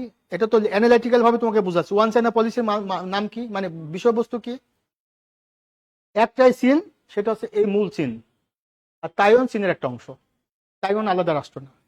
এবার বলো তো, পৃথিবীতে কোন দেশের সাথে বাংলাদেশের শুধু বাণিজ্যিক সম্পর্ক আছে, কূটনৈতিক সম্পর্ক নেই? আর কোন দেশের সাথে কোনো প্রকার সম্পর্ক নেই? ইসরায়েল। তাহলে তাইওয়ানের সাথে যদি আমরা কূটনৈতিক সম্পর্ক স্থাপন করি, তাহলে আমাদের সমস্যা কি হবে? চীন অখুশি হবে, আমাদের সাথে সম্পর্ক খারাপ হবে। কারণ চীন মনে করবে যে আমাকেও সে রাষ্ট্র মনে করতেছে, তাইওয়ানকেও রাষ্ট্র মনে করতেছে। তাহলে তো আমরা বুঝতে পারছো কথাটা? আর অনেক কথা আছে। তাই এর মূল কথা হচ্ছে যে চীন আলাদা কোনো, এটা অনেক বড় হিস্ট্রি আছে। যদি কোনোদিন সময় থাকে আমি তোমাদেরকে সেটা বলবো, কিভাবে ফরমোজা থেকে তাইওয়ান হয়েছে, এখানে কুওমিনটাং পার্টির অবদান কি ছিল, চিয়াং কাইশেক নামক একজন ব্যক্তি ছিল, এটা অনেক বড় হিস্ট্রি। সেটা বলতে গেলে পর অনেকে এই লাইভ ক্লাসে থাকবে না। আমার কথা কি বুঝতে পারছো? মানে আমার এই ক্লাসের কথাগুলো শুনতে হলে কি দরকার বলো তো? প্রচুর পরিমাণে ধৈর্য দরকার, নাকি? কি মনে হচ্ছে তোমাদেরকে? প্রথম হয়তো মনে হতে পারে স্যার এত জটিল জটিল কথাগুলো বলছে, এগুলো তো আমাদের মনে থাকবে না। কিন্তু চাকরি পেতে হলে কি মনে তো রাখতে হবে। আমি কি তোমাদেরকে যে কথাগুলো বলছি এগুলো কি খুব সাধারণ কথা তাই মনে হচ্ছে তোমাদের? হ্যাঁ। আচ্ছা, এবার তোমরা যে তত্ত্বটি লেখবা বা তোমরা যে কথাগুলো শুনবা, তোমাদের লেখার দরকার নেই। তোমরা এবার একটু লেখো যে অস্ট্রেলিয়া পরিস্থিতি লেখো। অস্ট্রেলিয়া পরিস্থিতি। ওশেনিয়া মহাদেশের মধ্যে দুটো দেশ আছে, একটা অস্ট্রেলিয়া এবং একটা নিউজিল্যান্ড। পরীক্ষা আসলে পারে এখান থেকে আসবে। অস্ট্রেলিয়া পরিস্থিতি লিখছো? নাম্বার 1 তথ্য লেখো, আয়তনে ও জনসংখ্যায় ওশেনিয়া মহাদেশের বৃহত্তম দেশ। আয়তনে ও জনসংখ্যায় ওশেনিয়া মহাদেশের বৃহত্তম দেশ হচ্ছে অস্ট্রেলিয়া। আয়তনে এবং জনসংখ্যায় ওশেনিয়া মহাদেশের বৃহত্তম দেশ কি?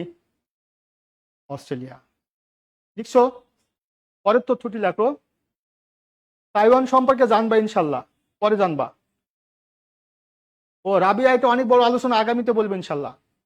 পরের তথ্যটি লেখবা। অস্ট্রেলিয়া নামে পূর্বে একটি মহাদেশ ছিল। অস্ট্রেলিয়া নামে পূর্বে একটি মহাদেশ ছিল। কি মহাদেশ? অস্ট্রেলিয়া নামে যদি পূর্বে একটি মহাদেশ থাকে, তাহলে এই মহাদেশের নাম কি ছিল? অস্ট্রেলিয়া মহাদেশ। আমি প্রশ্নটা কিভাবে আসছে আমি তোমাকে বুঝাই দিচ্ছি। অস্ট্রেলিয়া নামে পূর্বে একটি কি ছিল? মহাদেশ ছিল, যার নাম ছিল অস্ট্রেলিয়া মহাদেশ।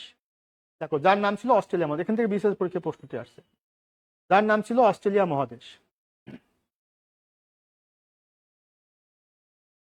লিখছো? তাহলে অস্ট্রেলিয়া নামে পূর্বে একটি মহাদেশ ছিল, যার নাম ছিল অস্ট্রেলিয়া মহাদেশ। পরের তথ্যটি লিখবা। অস্ট্রেলিয়া মহাদেশের বর্তমান নাম কি? ওশেনিয়া মহাদেশ। অস্ট্রেলিয়া মহাদেশের বর্তমান নাম হলো ওশেনিয়া মহাদেশ।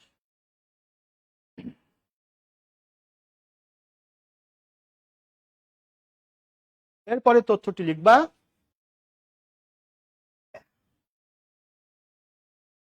ওশেনিয়া মহাদেশকে বলা হয় দ্বীপ মহাদেশ। ওশেনিয়া মহাদেশকে বলা হয় দ্বীপ মহাদেশ।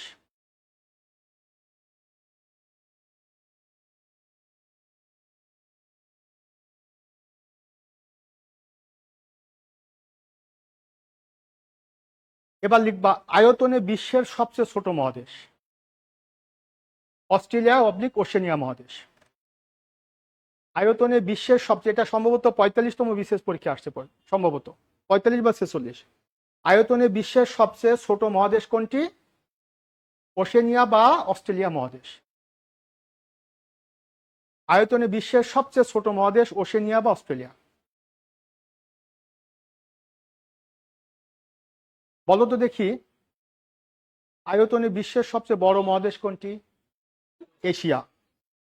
জনসংখ্যায় বিশ্বের সবচেয়ে বড় মহাদেশ এশিয়া মহাদেশ। চীন এবং ভারত এদিক থেকে আমাদের মুখ উজ্জ্বল করেছে বিশ্বে, বুঝতে পারছো না? জনসংখ্যার কারণে। তাহলে চীন এবং ভারত যথেষ্ট অবদান রেখেছে। অর্থাৎ জনসংখ্যায় বিশ্বের বৃহত্তম দেশ হচ্ছে ভারত, দ্বিতীয় হচ্ছে চীন। এখন তোমার এই উত্তর আমি কিভাবে দিব? তাহলে এই উত্তর কি? আগে চীন ছিল, এখন চীন জন্মগ্রহণ কম দিচ্ছে, কম জন্ম দিচ্ছে, ভারত বেশি দিচ্ছে, তাই ভারতের জনসংখ্যা বেশি। এছাড়া তোমার উত্তর আমি কি দিব? বোঝো না কেন কথাটা? অর্থাৎ জনসংখ্যায় বিশ্বের বৃহত্তম দেশ কোনটি? ভারত। দ্বিতীয় বৃহত্তম দেশ হলো। আয়তন এবং জনসংখ্যায় বিশ্বের সবচেয়ে বড় মহাদেশ কোনটি? দ্বিতীয় বড় মহাদেশ কোনটি? আফ্রিকা। ইউরোপ হচ্ছে ষষ্ঠ, তৃতীয় উত্তর আমেরিকা, চতুর্থ দক্ষিণ আমেরিকা, পঞ্চম এন্টার্কটিকা, আর ষষ্ঠ হচ্ছে ইউরোপ। আর সবচেয়ে ছোট কোনটি আয়তনে? ওশেনিয়া। আর জনসংখ্যা সবচেয়ে ছোট কোনটি? এন্টার্কটিকা। কারণ এন্টার্কটিকা মহাদেশ তো মানুষ বাস করে না, এখানে বরফে আচ্ছন্ন, এটা বরফাচ্ছন্ন মহাদেশ বলা। বুঝতে পারছো জিনিসটা? তাহলে আয়তনের সবচেয়ে ছোট মহাদেশ কোনটি? কি বলো? ওশেনিয়া মহাদেশ অথবা অস্ট্রেলিয়া মহাদেশ। ক্লিয়ার? এবার লেখো, সেটা হলো যে অস্ট্রেলিয়ার সিডনিকে বলা হয়, সিডনি নাম শুনছো? সিডনিকে বলা হয় দক্ষিণের রানী। অস্ট্রেলিয়ার সিডনিকে বলা হয় দক্ষিণের রানী। দক্ষিণের রানী বলা হয় সিডনিকে।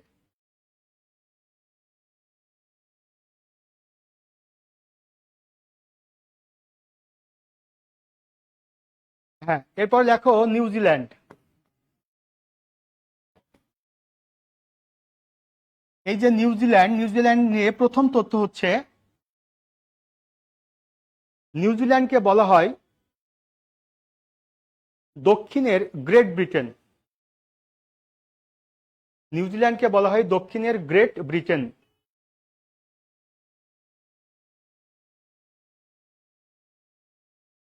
আরেকটি গুরুত্বপূর্ণ তথ্য সেটি হচ্ছে যে নিউজিল্যান্ডের অধিবাসীদেরকে বলা হয়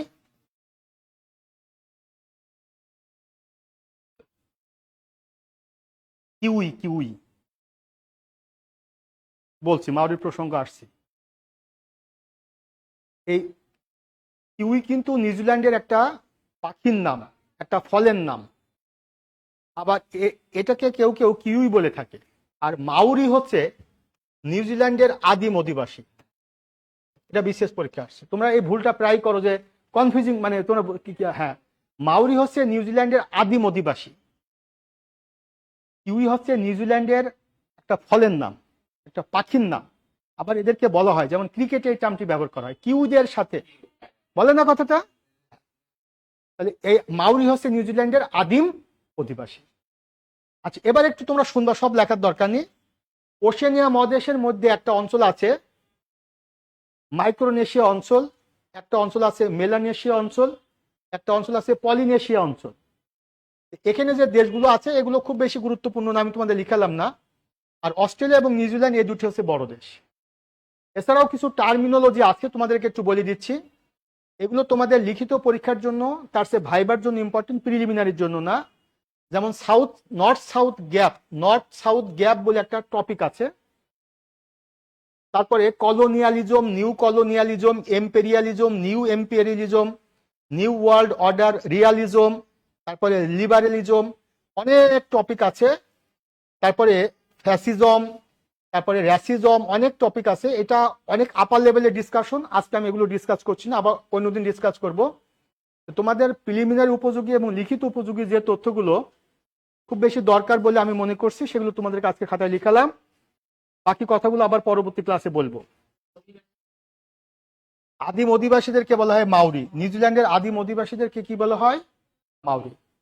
আর কিউই হচ্ছে নিউজিল্যান্ডের একটি ফলের নাম, একটা পাখির নাম। আবার কেউ কেউ নিউজিল্যান্ডের অধিবাসীদেরকে বলা হয়ে থাকে।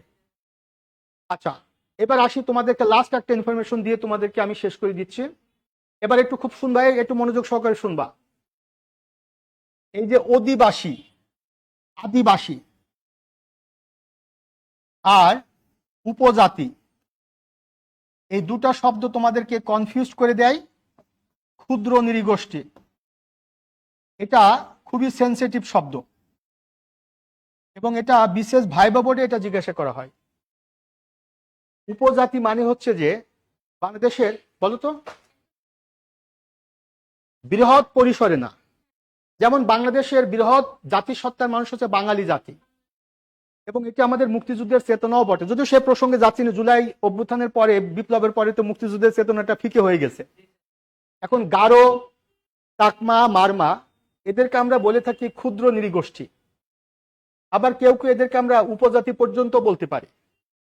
যদি আমরা এদেরকে আদিবাসী হিসাবে স্বীকৃতি দিই, তাহলে সমস্যা হবে। আদিবাসী মানে হচ্ছে যে এমন একটি জনগোষ্ঠীকে আমরা বুঝবো যে জনগোষ্ঠীর আদিবাস বা আদি নিবাস ওই জায়গাটা। তাহলে যদি আমরা এই যে আমাদের দেশে যারা আছে এদেরকে যদি আমরা আদিবাসী বলি, তাহলে এরা যেখানে যেখানে বসবাস করছে, যদি তারা ওই অঞ্চলের স্বাধীনতা ঘোষণা করে, তাহলে আলটিমেটলি তো আমরাই অপরাধ। কেন ওই অঞ্চলটা আমাদের অঞ্চলে নিচ্ছি। কথাটা বুঝতে পারছো? এটা তোমাদের অনেক আপার লেভেলের বিষয়। এটা বিশেষ ভাইবাতে জিজ্ঞাসা করা হতে পারে যে গারো, এটা বলা হয়েছে গারোরা কি আদিবাসী নাকি ক্ষুদ্র নৃগোষ্ঠী। আর যদি আদিবাসী হয় তাহলে কেন আমরা তাদেরকে ক্ষুদ্র নৃগোষ্ঠীর স্বীকৃতি দিচ্ছি? এটা খুবই সেন্সিটিভ, খুবই ক্রিটিক্যাল প্রশ্ন, সেদিকে আমি যাচ্ছি না। ক্ষুদ্র নৃগোষ্ঠী, আরো অনেক কথা আছে, অনেক কথা আছে। সংখ্যালঘু বলেও কোনো কথা নেই। সংখ্যালঘু শব্দটি আসবে কেন? একটা জাতিসত্তার মানুষ তার ধর্মীয় কারণে বিভিন্ন ধর্মের হতে পারে, কিন্তু তারা মাইনরিটি হবে কেন? তারা একটা দেশের নাগরিক। আমরা সেই প্রসঙ্গে যাচ্ছি না। হ্যাঁ, পূর্বের ক্লাসে নেলসন ম্যান্ডেলার কথা আজকে বলতে চেয়েছিলেন। Very good. আচ্ছা, খুব সুন্দর একটা প্রসঙ্গ তুমি আনলে।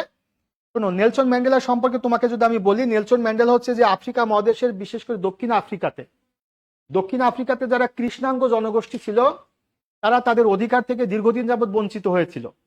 342 বছর ধরে সেখানে শ্বেতাঙ্গরা দক্ষিণ আফ্রিকাকে শাসন করেছে। তার মানে অলমোস্ট 342 বছর ধরে যারা কৃষ্ণাঙ্গ বা যারা নিগ্রো, তারা তাদের অধিকার থেকে বঞ্চিত হয়েছে। এভাবে বর্ণগত কারণে বা গায়ের বর্ণের কারণে কাউকে সুপ্রিয়র কাউকে ইনফেরিয়র, এটা মনে করাকে বলে র্যাসিজম বা বর্ণবাদ। নেলসন ম্যান্ডেলা এই কৃষ্ণাঙ্গদের বিরুদ্ধে, মানে কৃষ্ণাঙ্গদের অধিকার আদায়ের জন্য তিনি প্রায় যদি আমি বলি দীর্ঘদিন যাবত তিনি কারাভোগ করেছেন। 27 বছর, এক্সিলেন্ট, 27 বছর, 63 থেকে 90 পর্যন্ত 27 বছর তিনি কারাভোগ করেছেন। এরপর তিনি কারামুক্ত হয়েছেন, হয়ে এই তোমার ইয়েতে দক্ষিণ আফ্রিকাতে প্রথম কৃষ্ণাঙ্গ ব্যক্তি হিসেবে প্রেসিডেন্ট হয়েছে 94 সালে। এরপরে সে 5 বছর ক্ষমতা থাকার পরে 99 সালে সে স্বেচ্ছায় অবসর নিয়েছে, কারণ সে জানে যে ক্ষমতা গ্রহণ করলে সে বিতর্কিত হয়ে যাবে। ক্ষমতা গ্রহণ করেছে জাস্ট কৃষ্ণাঙ্গদের অধিকার প্রতিষ্ঠা করার জন্য। এত বড় একজন মহান নেতা, সে নোবেল পুরস্কার পেয়েছে শান্তিতে 93 সালে। এরপরে সেই ব্যক্তি, তার একটা বই রয়েছে, যে বইটির নাম হচ্ছে লং, না এ হবে না, এ হবে না, লং ওয়াক টু, না না এ হলে পরে সেটা ভুল হবে। A long walk two freedom, এই কথাটা হবে না, শুধু কি হবে লং ওয়াক টু ফ্রিডম।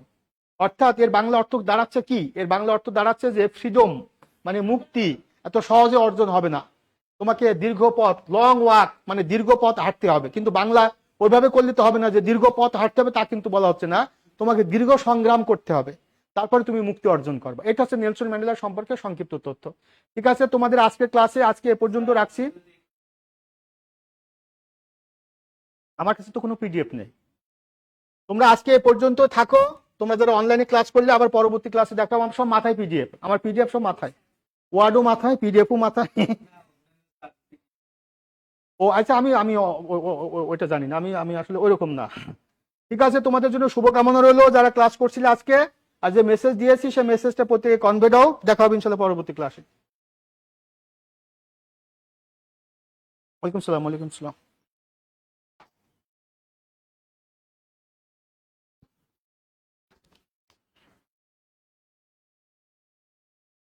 শেষ পর্যন্ত বলবেন।